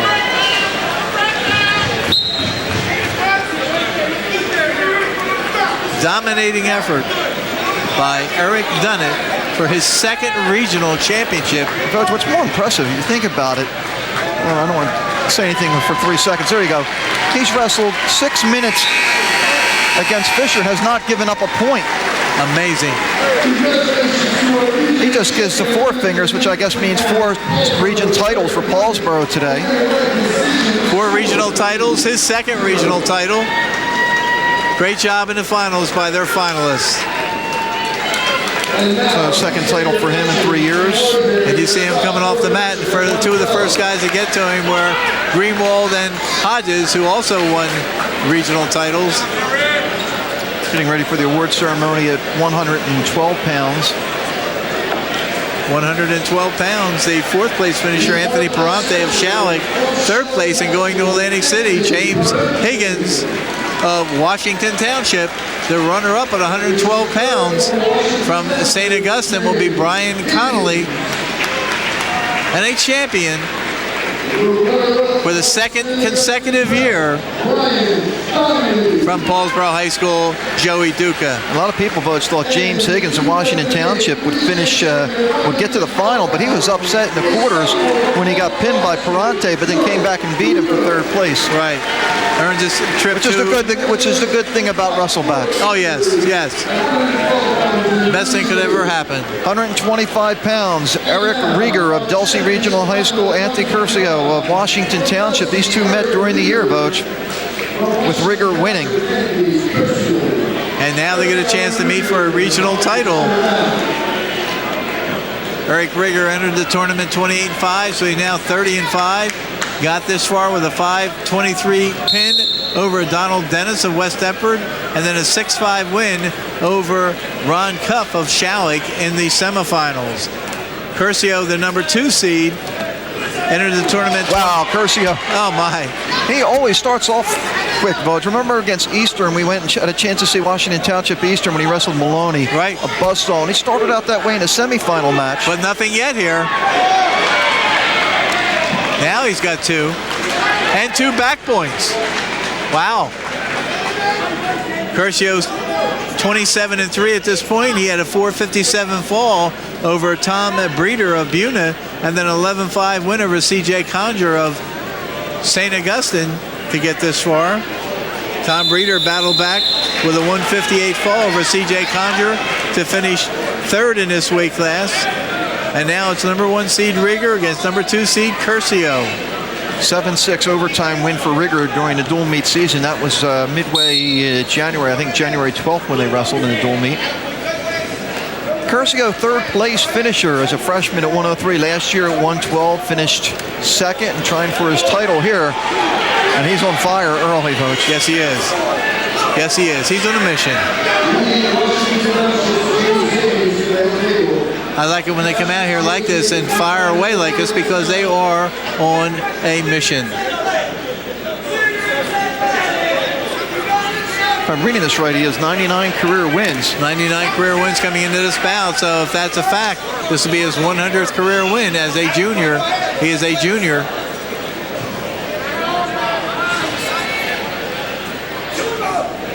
Of course, there's so much more wrestling nowadays. 100 used to be a plateau that a lot of wrestlers look for in their lifetimes. Right. But now they start so young and get in the varsity lineup so much earlier than there's more matches. Years ago. Then there's more matches. And if you're on a playoff team, there's some playoff matches. There's a warning. Yep. Stall warning. Can you just Curcio? Yeah. Can you just imagine this year that Camden Catholic High School ended up with 33 dual meets this year, 27-6. The state parochial Group A champion. 33 meets. 4-0 lead. Here's Curcio on his feet, Voch. Just watch the quickness. Setting it up, setting it up, setting it up. In on the leg, lift, turn, drive, free your hips. Starts the second period on the bottom.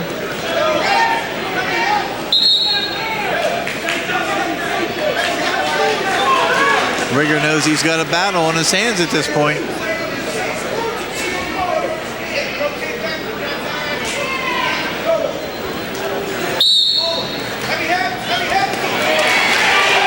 There's the escape now, 5-0.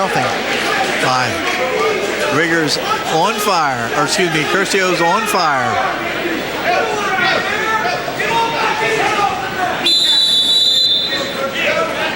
And I guess that match we saw earlier in the year, that first week or so of the season, was against Eastern, and I guess that was Mark Maloney. Correct, and we know Maloney beat Rigger in the Delsey Eastern dual meet. Yep.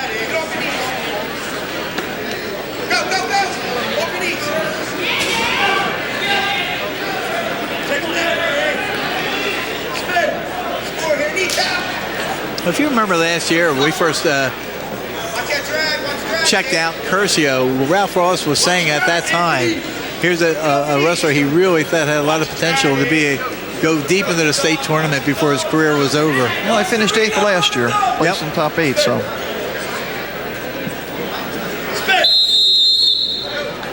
Greg Sawyer on the right, Angelo DeJoseph on the left.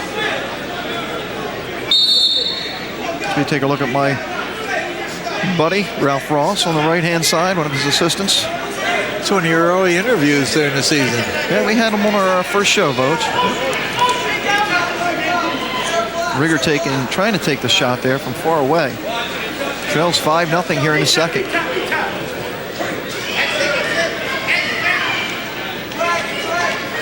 Of course, the state final, they're going to do that blind draw also, Voch, how we started at 160 today. It'll be done on the last day of weigh-ins. That's when it'll be decided.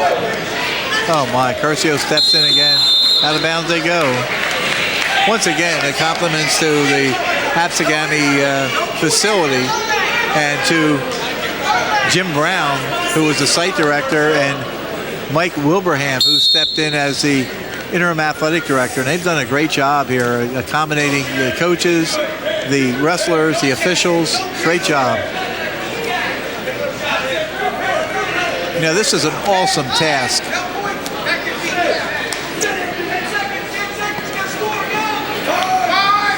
Well, they got it down now. They've had this for a while now.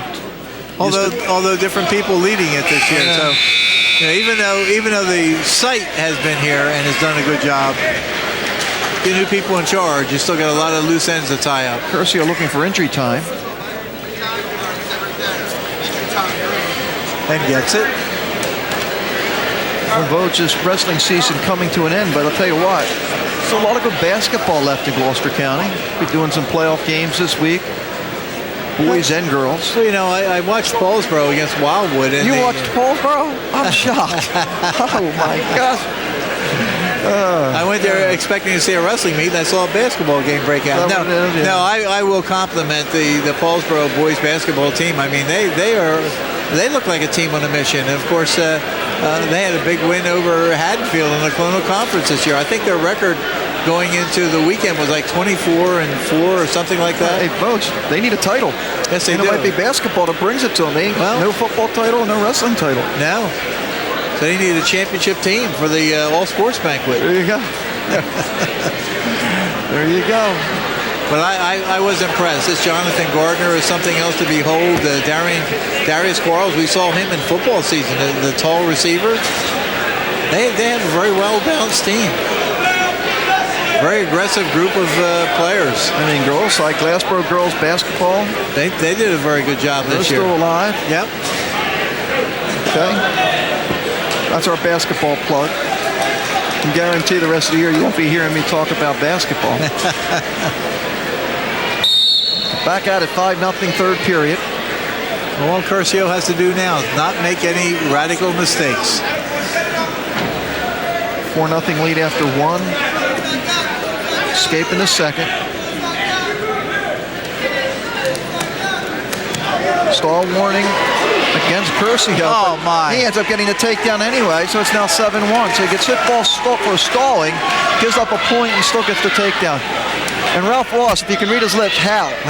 Do you see him? Yeah. All he's saying is how. How can you hit me for stalling and my guy gets a takedown? Yep. Sean Dawkins is saying, sit down, Ralph. Yeah, being encouraged to go sit down. 7-1 lead.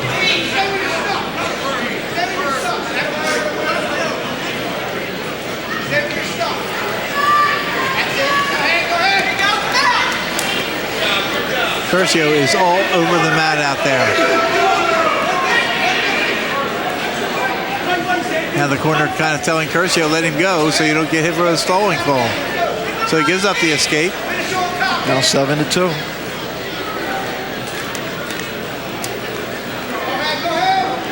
Rigger trying to big move. Oh, Curcio that gets it. Oh, my. Got two and maybe more. Oh, my. If he drives the half, great job by Rigger getting off his back. 9-2. 11-2. 11-2. Major seconds. decision. Wow. Well, at that point, you're that far down. Rigger had to try something big. No question.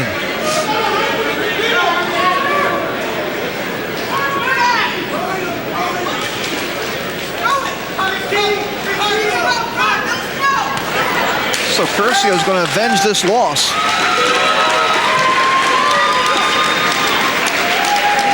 And the last time Washington Township had a regional champion, 2006, it was heavyweight John Price. Curcio third, a second, and a first in 3 years. 3 trips to the regions. And still has another year to go. We'll take a break. We'll be back with more after this timeout.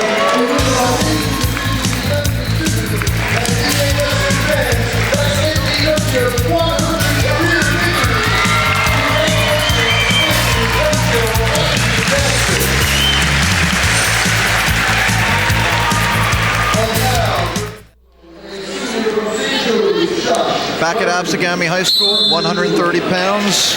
Josh Berman of St. Joe Hamilton and Anthony Rislow of Deptford. And as you said, don't blink in this one. And the question you asked me before we come back on, can Anthony Rislow go the distance? Because no one is going the distance with Josh Berman this year. That's unreal, Boach, isn't it? Yes, it is. Josh Berman, 30-0 coming into this bout with 27 pins and 3 forfeit wins. Coached in the corner by Junior Cato and Mike Hampton, a pair of former Absegami wrestlers. Rislow almost gets the takedown. Well, and Rislow is very, very much intense this year. Very intense wrestler this year. Rislow comes into this match 33-1 with 16 falls. His only loss to Luke Fedecco, 3-2, which he later avenged that loss. Planning on going to the College of New Jersey next year, 115 career wins. Josh Berman of St. Joseph, 111 career wins. pair of outstanding seniors. And you see Berman with the wrap on his knee. It's the one we talked about earlier, having ACL and MCL types of injuries, but has worked through it. You'll notice a little bit of a limp. See Joe Hollywood on the right, Mark Scambio on the left, the Deptford Brain Trust. There's the St. Joe Hamilton. We talked about them. Junior Cotto on the right, Mike Campton on the left. Rizlo trying to get the takedown. Can he get it? Nothing.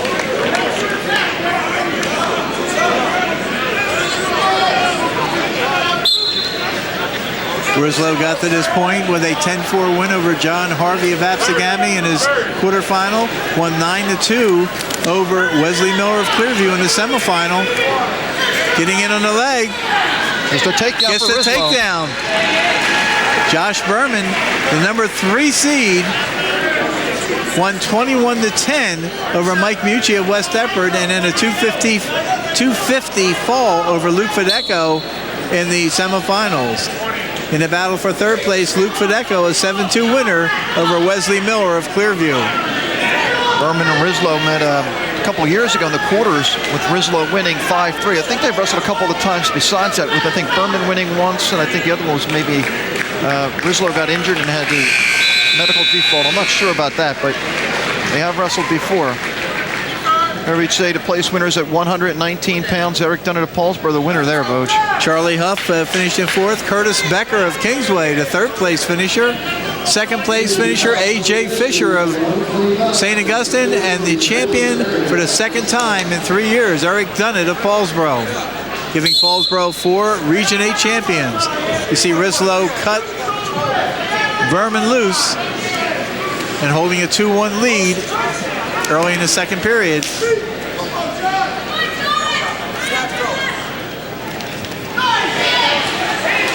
Oh my, oh my. Takedown for Berman. Again. Lightning. Yeah, lightning quick, and you don't want to do something out there that you're not complete control of. And I think Rizlo tried a move where he didn't have complete control, and Berman capitalized on it. But here again, your question was, can he go the full period? Now we're tied at 3-3.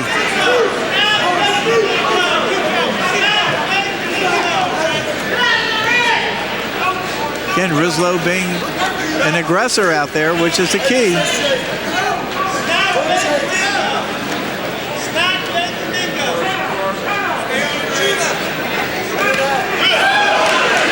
Oh my! Just went out of room. Does he get it? Nope. Out of bounds they went. Sean Felkins, the official in charge. Tom Reynolds, the assistant. District 29 looking for their 6th title in 6 tries so far, if they can get this one.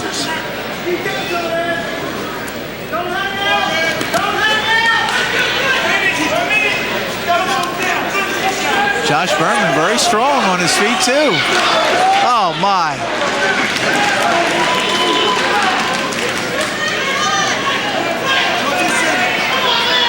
5-3 lead Berman.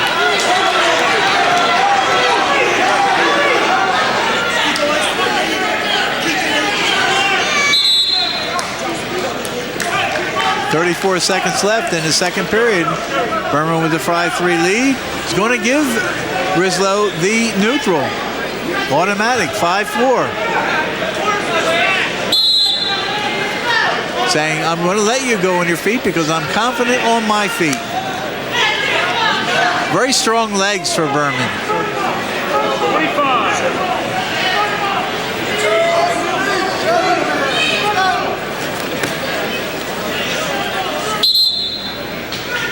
Back to the center. 16 seconds left, 5-4 lead Berman of St. Joe Hamilton.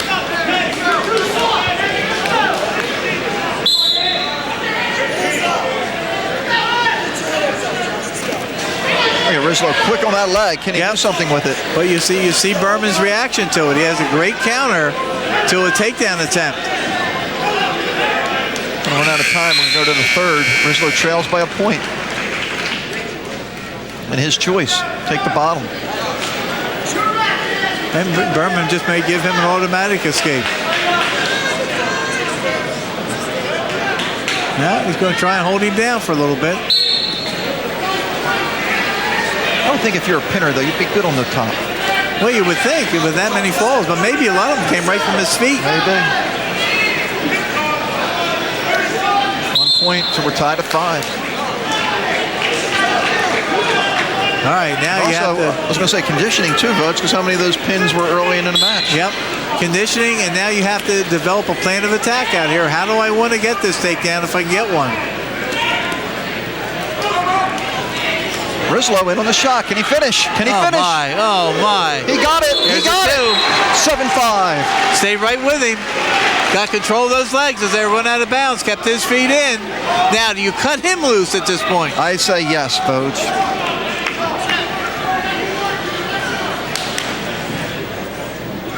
Freestyle start on top.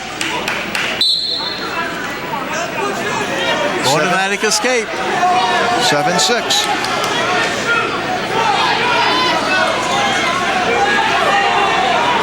Rizlo making Berman think now, how do I get a takedown at this point? And you notice that the right leg,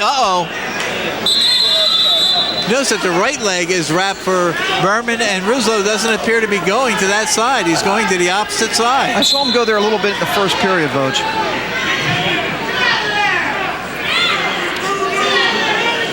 Oh my, nice duck under.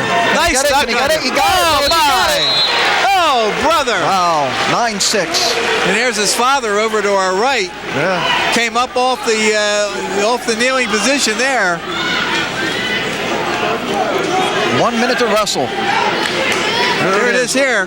Nice duck under. Oh, wow. That's lightning quick there. Lightning quick.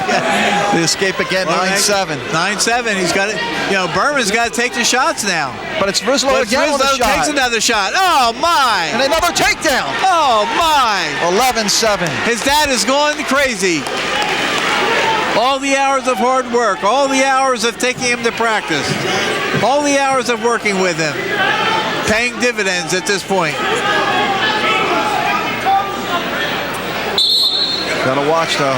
You know, Berman's a pinner, so we saw what happened with Fedeko. Fedeko had the quick 2-0 lead. Yep. And wow. You want to get one, not two. Sean Falcon's asking Guy Rizlo, back up just a little bit. Now you're excited. Now you're a parent. Interesting to see how long Rizlo stays on top here. Well, he's going to be careful not to get rolled. Oh, what an outstanding performance by Rizlo.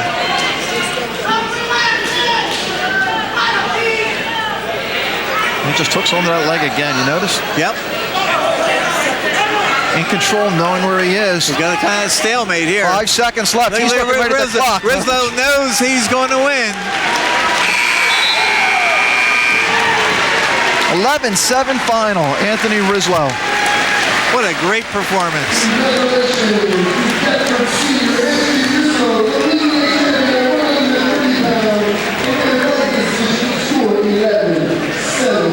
There he goes, jumps right into the arms of his dad. Like to take him down there.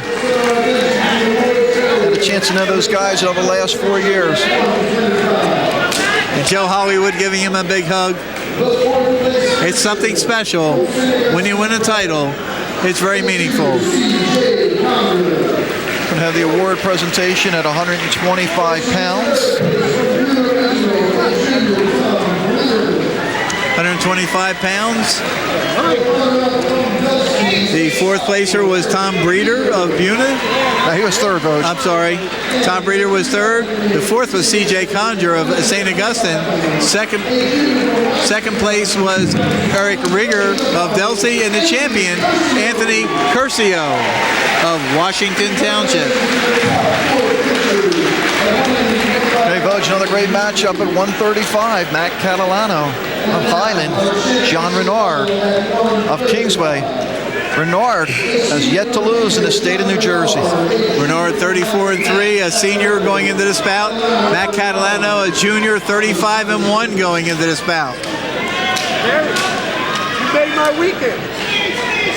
John Renard, the #1 seed, won in a fall 432 over Brandon Samuel Paulsboro in the opening bout, 516 over. Oh, wow, Renard. Rated on that leg right away, Vogeding. Gets a takedown. Matt Catalano, the number 2 seed, 13-3 win over Vinny Visiglia of Williamstown in his opening match. 5-minute pin over Frank Higgins of Washington Township in the semifinal. You mentioned John Renard lost to a wrestler from Cox in Virginia, 7-1. He lost to Cumberland Valley's Tom Weichert, 3-2, and lost to Colonial Forge's Joe Panalia, 1-0. So you're correct. All the losses out of state.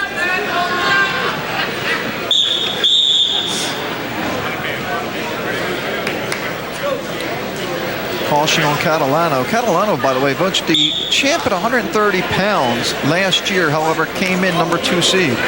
Yep. I'll never get the whole seeding process. I'm assuming Renard wins some matches upstate.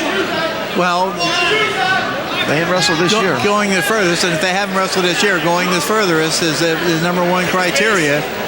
And any placement, did he place in the state last year? If he didn't place in the state, how far did he go in the state?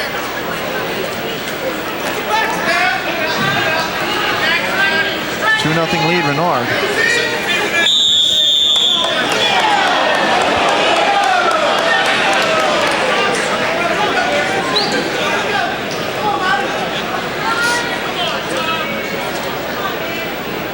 Renard with 23 wins by a fall this year. Catalano 17 wins by fall. Both capable of putting you on your back. See the 1-point escape in a 2-1 match.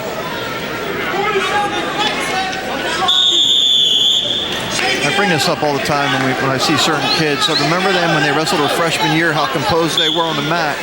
Remember we did a Kittatinny-Kingsway match, and he wrestled Will Livingston of Kittatinny, who was an eventual state champion for Kittatinny, by the way. I mean, just went at him as a freshman. Yes. And you get a sense at that age and at that level, when they go at him like that, the composure that they show, that they got a great future ahead of them. Brandon Becker was another one the same way. And I remember Jackson Brady, his freshman year when he was at Paul VI, same thing, just showed so much confidence. He's now a Camden Catholic. 2-1 lead, Renard. We're counting down the final seconds. We're going to take a break. We'll be back with the second period after this timeout.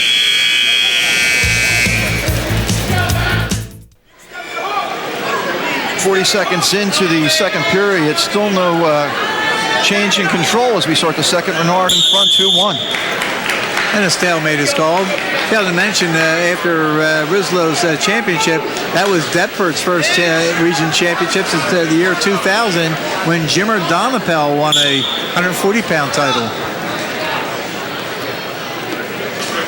Deptford will have another one in the final next match at 140. Kapler goes up against Baldessano. 1 point for the escape.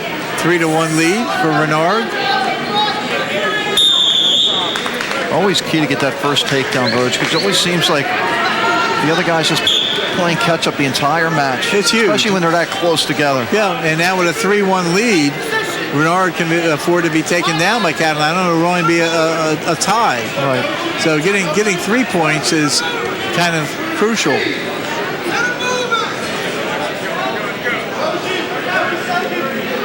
Renard 3-1 with that escape here in the second period.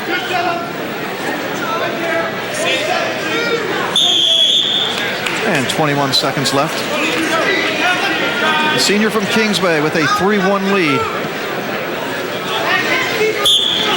Catalano just a junior.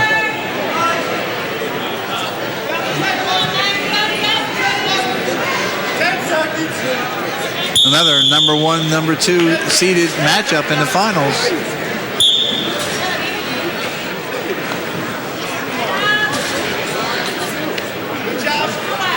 See Renard's reaction on his feet. I mean, he's able to block off pretty well. Right. DJ Gore. Encouraging his wrestler. Tom McConnell, the head coach at Kingsway. We'll see McConnell again. At 145, we see Rich Bushby going out. His second final in Region 8 after spending a couple years at Collingswood, wrestling in Region 7. 3-2 now. Renard on top.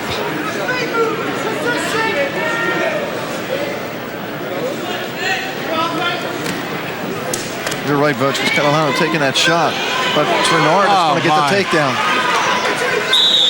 See, when you're behind and you have to take the shots, a good wrestler knows that the shot's coming, and you just counter that, you react to that, and you get your own 2 points.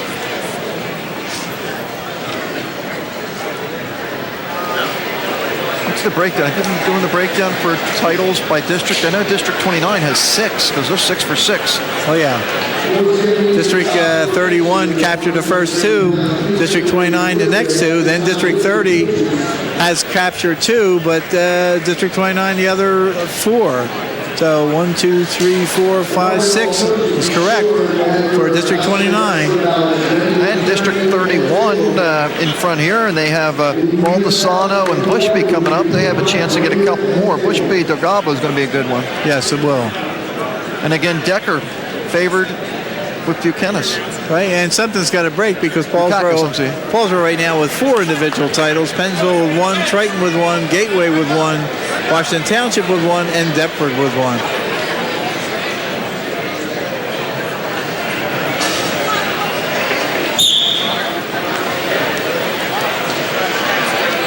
Five-2 lead. Renard on top here in the third.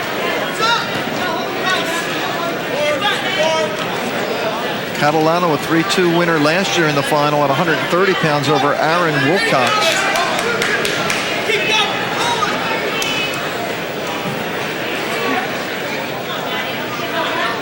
Renard being very methodical.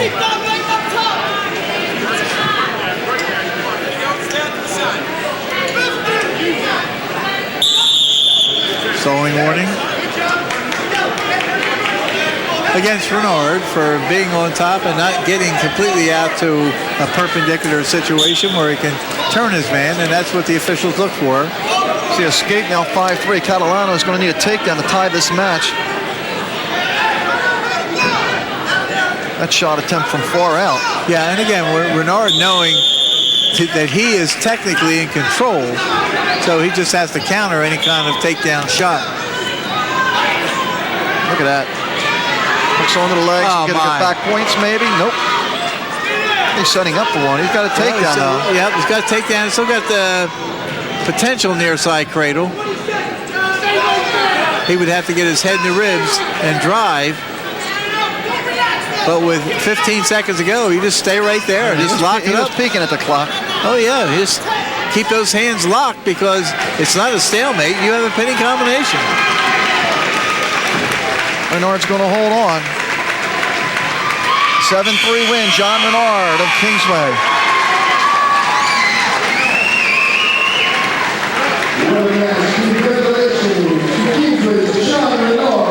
First title for District 31.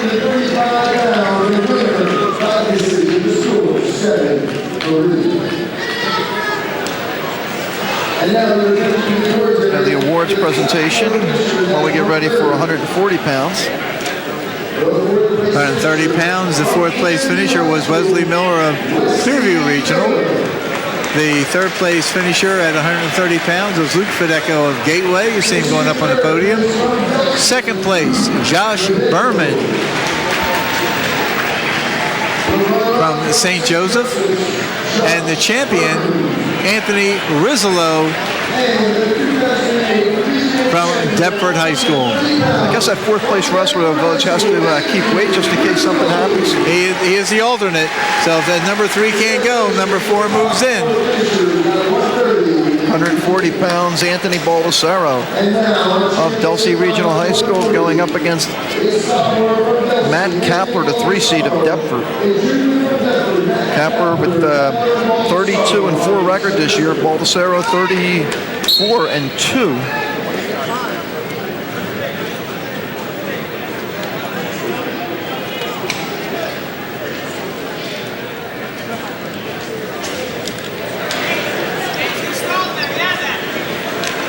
Baldessaro, as you mentioned, the number 1 seed, getting here with a 134 fall over Adam Schroeder of St. Augustine, and then a 6-1 win over the highly touted C.J. Cobb of Williamstown, the wrestler who spent most of the year at Blair Academy. Matt Kapler of Deptford, who has Anthony Rizzo as a workout partner, I'm sure, much of the week. The number 3 seed had a 5-2 win over Chris Mucci of West Deptford, had a 15-3 win over John Smith of Kingsway to get to this point. Shane LaRocca finished from Timber Creek, ended up finishing 4th in this weight class. As you see, a takedown and back point. And C.J. Cobb finished 3rd by beating Shane LaRocca by technical fall 19-4 for 3rd place. Baldessaro, region champ last year, state place winner. And an outstanding wrestler. We've seen him on several occasions this year. 73 wins already. We talked about Duke's total. As you mentioned, 4th in the state a year ago. So if you're a Matt Kapler with losses already once to Baldessaro this year, those other 2 wrestlers to Bushby of Kingsway and the Sacred Heart wrestler, he's in deep trouble right now because back points are being counted. Baldessaro, one of the smoother wrestlers I've seen this year. Very confident on the mat. Time runs down the period, but he'll take a 7-0 lead into the second. No expression on his face. Man determined to do a job. Yeah, with all that hype going into the semifinal match with him and Cobb, I mean, he just wrestled his match. I don't know if you had a chance, folks, because you were trying to watch 3 mats at one time.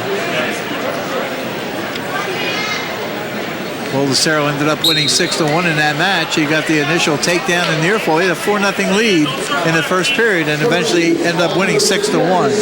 Very workmanlike effort.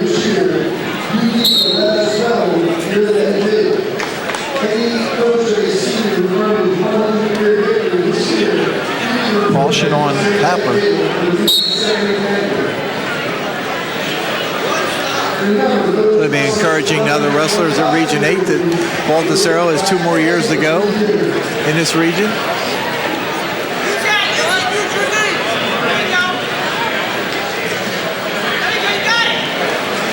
Another takedown. Oh, Roberts takes a spill. Smiles, gives the 2 fingers. They don't hear about that. The guys are giving him a hard time on the side. He's laughing. Well, sometimes it's nice when you go out there and you see a technician at work. Stalemate. Almost an honor to be out there when you see somebody as good as Baldessaro.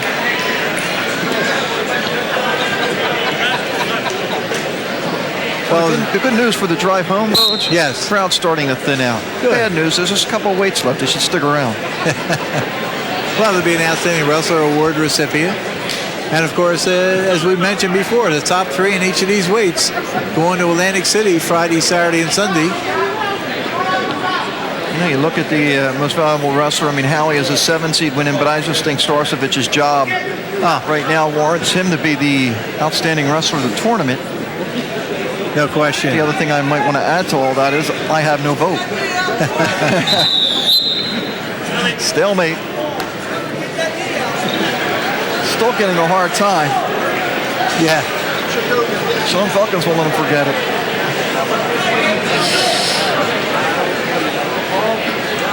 You know what though, folks? What goes around comes around. I'm sure these guys are going to fall. State final. These officials will be out on the mat and fall over. There's a warning against Kapler. 9-0 Baldessaro. The last regional champion for Delsey was just a year ago, and it was Baldessaro. And he's in complete control out there. Kapler in trouble now. Punishing. Oh, my. There's the pin. 11 seconds left in period number 2. So it's 3:49, the time of the fall. I just give you time to figure that out, Bodes, because you're good with that wrestling math.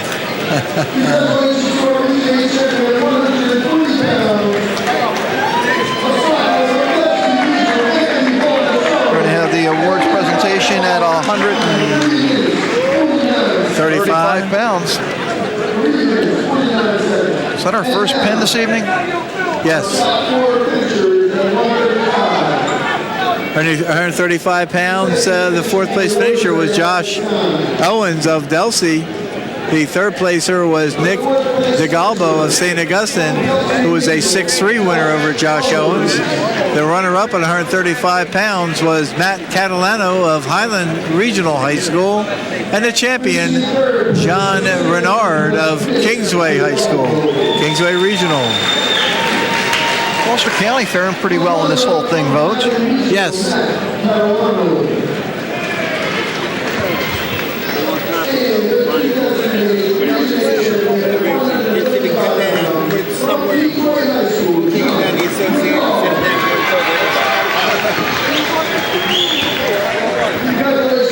Some of the state officials just stopped me, Vogue. That's why I went off headset. They want to make sure that the Wrestling Association gets a copy of Ron Roberts falling down on the mat. 145 pounds, Rich Bushby of Kingsway, Mike DeGalbo of St. Augustine.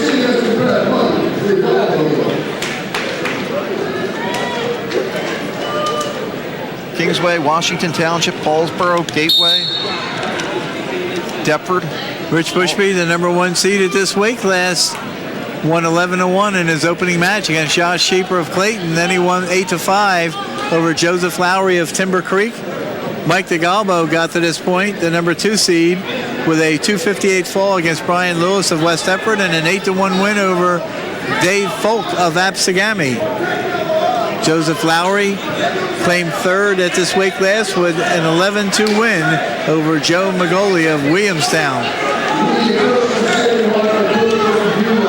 Bushby was a region champ his freshman and sophomore years in Region 7. Second last year, he wrestled Anthony Luma, gets a takedown and a 2-0 lead. And this, if Bushby wins this weight class, this would be the first school beyond Paulsboro to have multiple champions. Paulsboro has had 4. Pennsville 1, Triton 1, Gateway 1, Washington Township 1, Deptford 1, Kingsway 1, and Delsey 1 to this point. And of course, Pennsville has another wrestler coming up at 152 pounds who rates a lot of watching.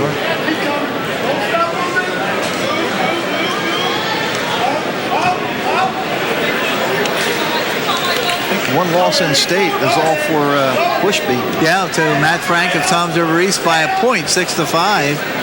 Other loss to Northampton wrestler Brandon Turner, 12-2, and a 3-2 overtime loss to Eric Morris of East Fairmount. I'm sure that was in the Virginia duels.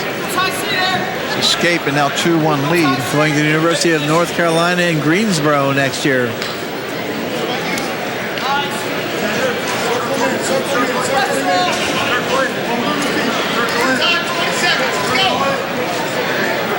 Mike DeGalbo of St. Augustine Prep is also a senior. 124 career wins for DeGalbo. Finished third last year.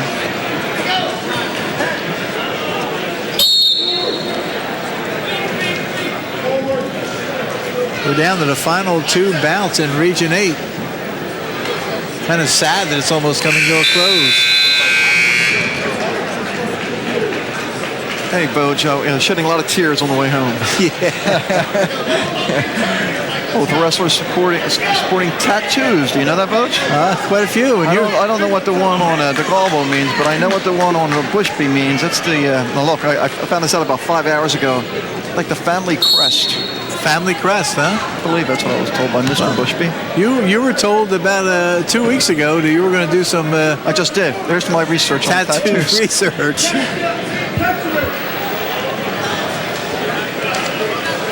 I'm a man who works 3 jobs, Bojo. I don't have time for tattoo research. 140 left in the second.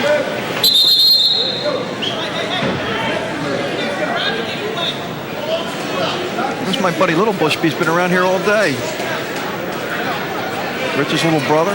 Yeah. I guess he'll be up in the high school ranks in about 2 or 3 years. One of your neighbors. Yeah.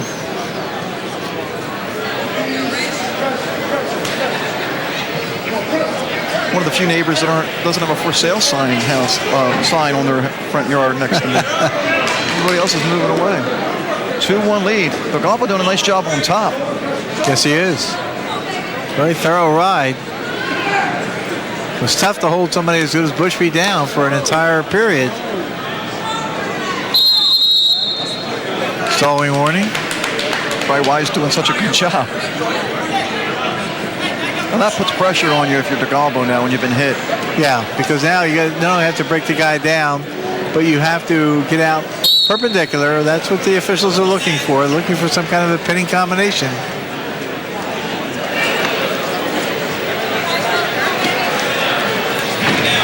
Bushby trying to stand up. Togalbo trying to take him to his feet. Finally just lets him go because he probably was facing a stalling warning for not getting him back to the mat quickly. 3-1 lead. Bushby finishing, what, 6th in the state his freshman year, I believe. Yes. 6th as a freshman and has been a 4-time regional finalist now with 2 Region 7 championships to his belt. And I'm sure his ultimate goal and aim this year is to get back upstate and place in the state.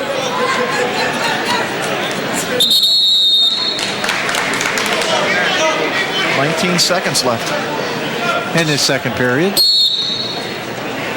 Bushby with that quick shot, can't finish it. Good defense by Togalbo.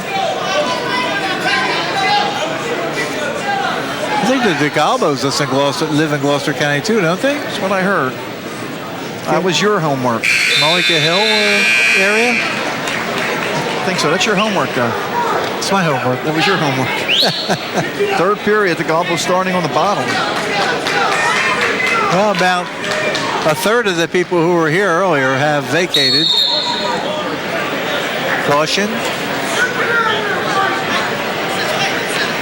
I was saying, Voj, you know, we have schools from the county winning region titles. We had Washington Township, Delsey, Gateway, obviously Paulsboro, Deptford. A nice number of Gloucester County schools winning region titles today.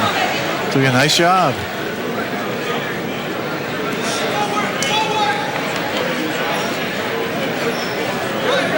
Okay, we're 3-2 now. Togalbo trails and has a stall warning, so obviously going to be aggressive. And Bushby can afford to be careful out there because Togalbo has all the pressure on him to get a takedown.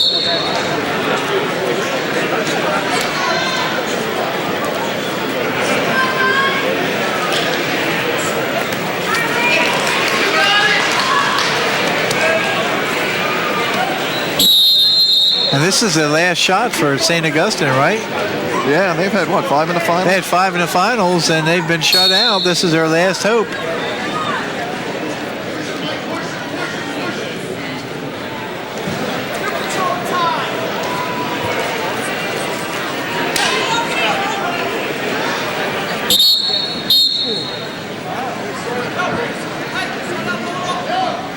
One minute.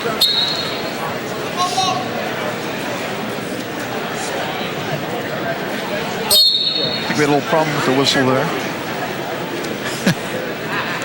Not only falling down out there, the officials, but they're having improperly blowing whistles.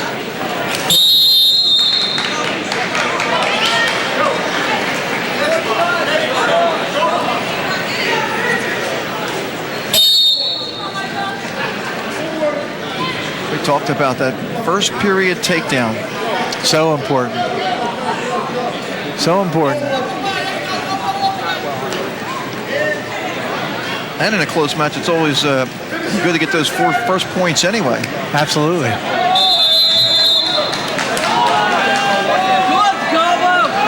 Well, 26 seconds to go.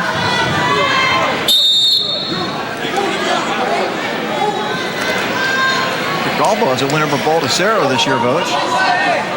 He's a good wrestler. Look at that, Bushby. Nice job. Just ducking down, grabbing onto that ankle. And can get a takedown out of this. And he doesn't have to rush it either. Nope. and there's the takedown. They gave it to him already. Yep. So he's going to win this match. It's 5-2, and that's it. Wow. 1 point given at the end. I think it ended up technically 5-3. Yes. 5-3, the final. Bushby, the winner. We'll take a break. We'll be back. The final weight class after this timeout.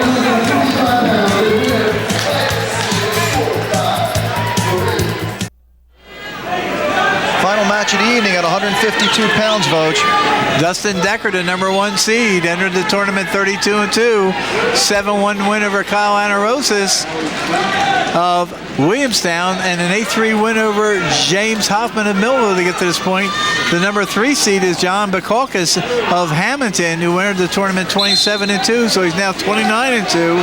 He had a 151 fall over Matt Graham of Ocean City and a 6-1 win over Rob Loeffler of Deptford. And he has an early takedown and a 2-0 lead, Vogue. Wow.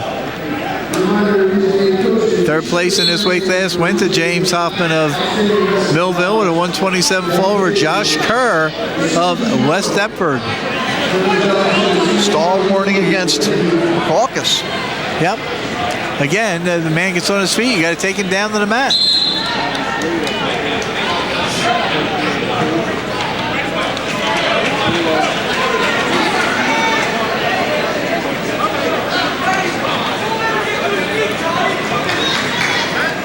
Decker, a 5-0 winner last year in the final over Scott Kelly, who we saw win the 160-pound title tonight.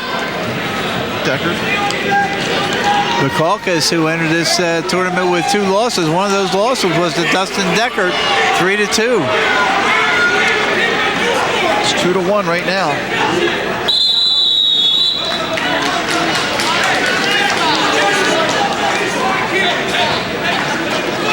Caucus wrestled at 140 last year. Moriello gang, huh, Vogue? Yes. Paul Moriello, the father, on the left. Dave Moriello, his son, the coach, on the right. Caucus came into this tournament last year, Vogue, 30-0. And ended up placing 4th, losing to Mike DeGalbo, who we just saw 3-0 in the consolations for 3rd, 4th. Takedown for Deckard. He's now up 3-2. Yeah, Decker, the heavy favorite coming into this bout. But they had wrestled each other, and Bukakis only lost by a point, so there's always hope when you lose one that close.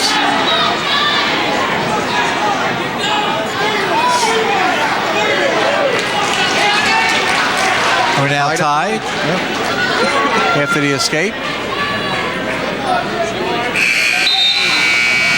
Action-packed first period. Sean Felkins, the official in charge of this final bout. Tom Reynolds, the assistant. Little injury timeout. We see the place winners at 140 pounds, led by Anthony Baldessaro, Vogue. Anthony Baldessaro at first place, sitting atop the podium. Second place went to Matt Kapler of Deptford Township High School. Third place to C.J. Cobb of Williamstown. And fourth place to Shane LaRocca of Timber Creek.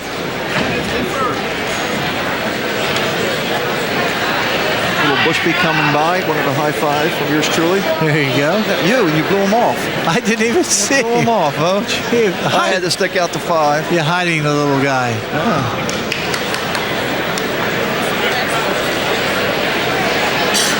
Ready to begin the second period. Caucus starting on the bottom. How about 2 more years for little Bushby to be on the varsity mat? I think so, 2 or 3. Oh, to be in high school. Oh. How about a year for Hamilton this year? Nice job by them getting into the Group 3 playoffs. Yep. Beating Kingsway a couple times this year, I think. Beat him during the regular season, and they beat him in the playoffs. It's the escape, 4-3 Bukakis. Bukakis certainly not showing any fear of wrestling Dustin Decker. Only a junior.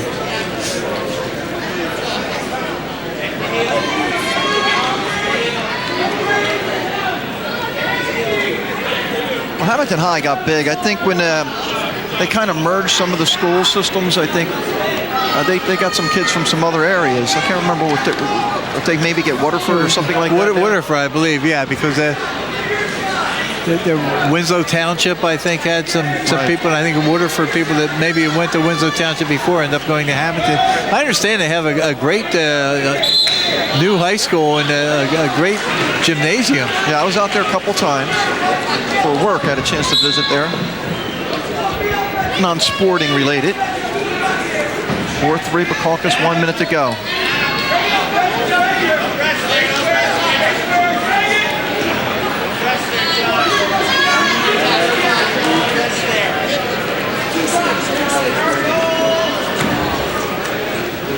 That championship that Bushby won for Kingsway was Kingsway's first since Mark Barber did the job in 2003.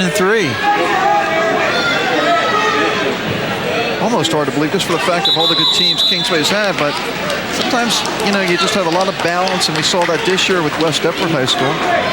Not necessarily the so-called stud wrestler. Yep.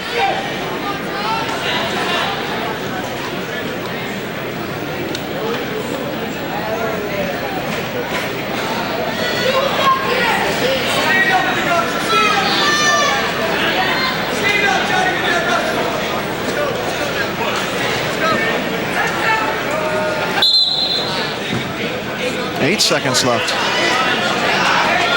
This one seems like it's going to go down to the end because Deckard will have his choice, I think, in the third period. Assuming he escapes, we might take this one down to a takedown. I'm sure that's the way it's headed. And Secaucus has been hit with a warning. We've got to remember that. Yes. Scoreboard clock went out again. Back. Did I blink and miss it? He blinked and missed it. Turned around that quick, it was on, and it says... Oh, no, it doesn't. Yeah, but see, it says 0-0. Yeah. Now it's 4-3. Yep. But this one definitely has a sense of overtime.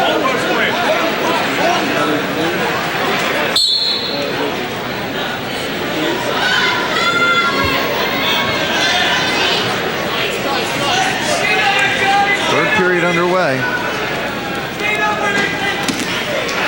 And as you mentioned before, Secaucus has a stalling warning. So I was going to ask you, are you a little surprised that he just didn't choose a neutral position like that? With the stall warning, he's got to be really aggressive on top. You got to be very aggressive on because top. if he gets hit again and then Deckard escapes, he's got the lead. Yeah. So he's got to break the man to the mat and then try and get out perpendicular. So he's giving some kind of a feeling that he is trying to work for a pin. Moot point now as Deckard jumps out of his grasp, ties it up at 4-4. He said football stance a lot today, Vogue. We have. I don't think I've seen that all year. So lowering your level. And Secaucus go down even lower. Deckard in on that leg, can't finish it.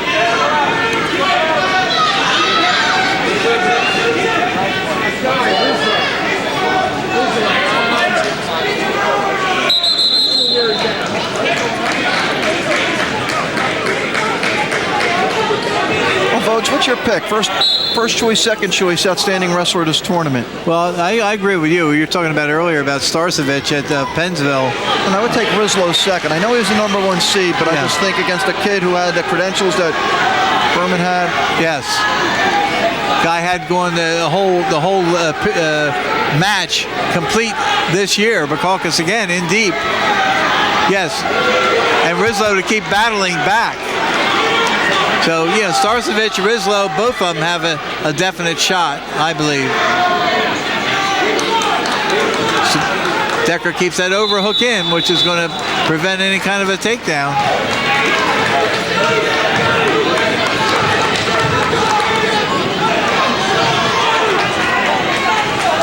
There we go, 30 seconds.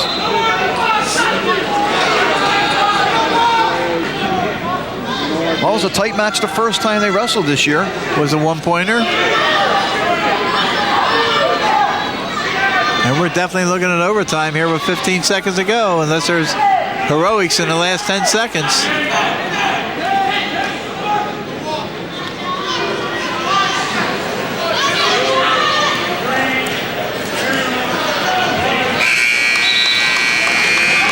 We're going overtime.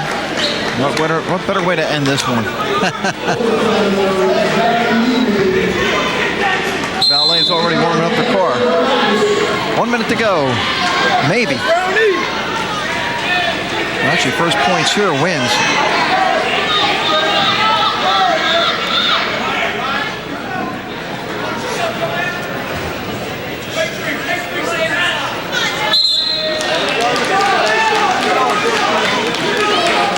Stalling only to Bukalka so far, right? Correct. Stalling warning.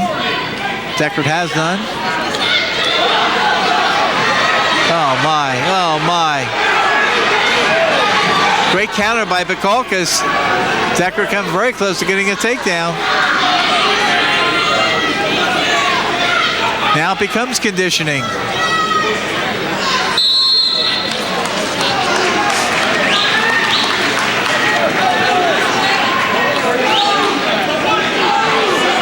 Looking for blood time.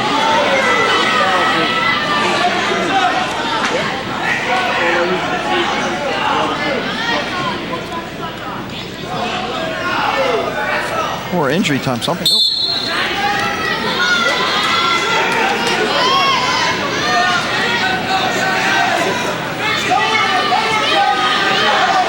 Looks like we're possibly going to face another minute of wrestling, Boj. If not more. Most assuredly. One more shot by Bukalkas. Time runs out. We're going into our first 30-second overtime period.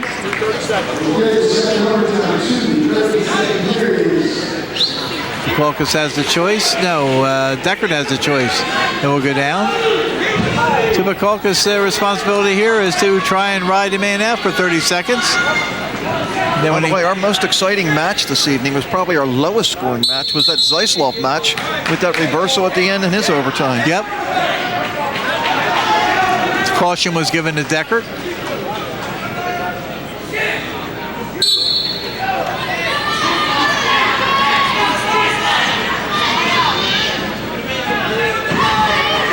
Of course, in the college ranks, there is riding time. Potentially dangerous. 14 seconds left. Bukalkas has to keep his man down for 14 seconds, although 1 point escape would not end this match. He's got to watch, too. Remember, he's got the stall warning also. Yep. But when a man is battling to get out off the bottom like that. He can get hit right here. How about that? What do you think? Not stalling. Now Bukalkas can fire off the bottom. If he fires off the bottom, he can upset a returning regional champion. Yeah, but he's still got to go to 30 seconds. So even if he gets out, he's still got to finish. Yes. And Deckard has to remember that if Bukalkas gets an escape, Deckard has to remember that he can still go after him. Bukalkas trying hard to switch. Oh my. Oh my. Nothing yet.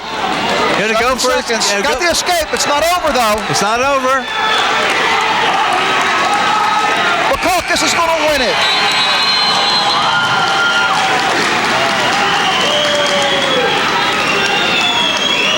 Wow. 5-4. In overtime. Oh, it's been a great night of wrestling. So some great matches. A tight one. Our only undefeated matchup was a 2:15. Hodges wins a close 1-point match. Zeislov with his match in overtime. All in all, great showing, though, for Gloucester County and District 29. Paulsboro with 4 champions. Gateway with 1. Deptford with 1. Kingsway with 2. And Delsey with 1. Well, it's a great night. Once again, I'd like to thank everybody at Absegami for their help.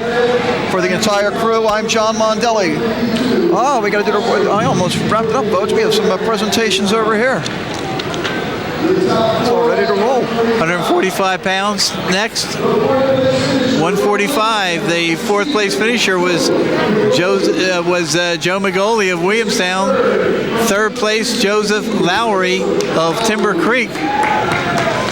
The 2nd place finisher at 145 pounds, Mike DeGalbo of St. Augustine, and the champion, Rich Bushby of Kingsway Regional.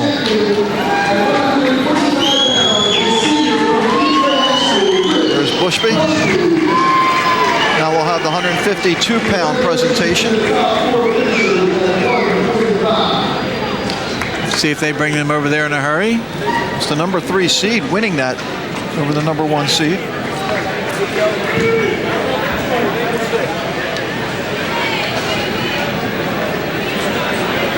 Those finishers at 152 pounds, if they bring him over to the podium. Josh Kerr of West Deptford finished 4th at 152 pounds. James Hoffman of Millville was the 3rd place finisher at 152. The 2nd placer was Dustin Deckert, who we just saw not being able to defend his Region A title. And the champion, John Bukakis of Hamilton.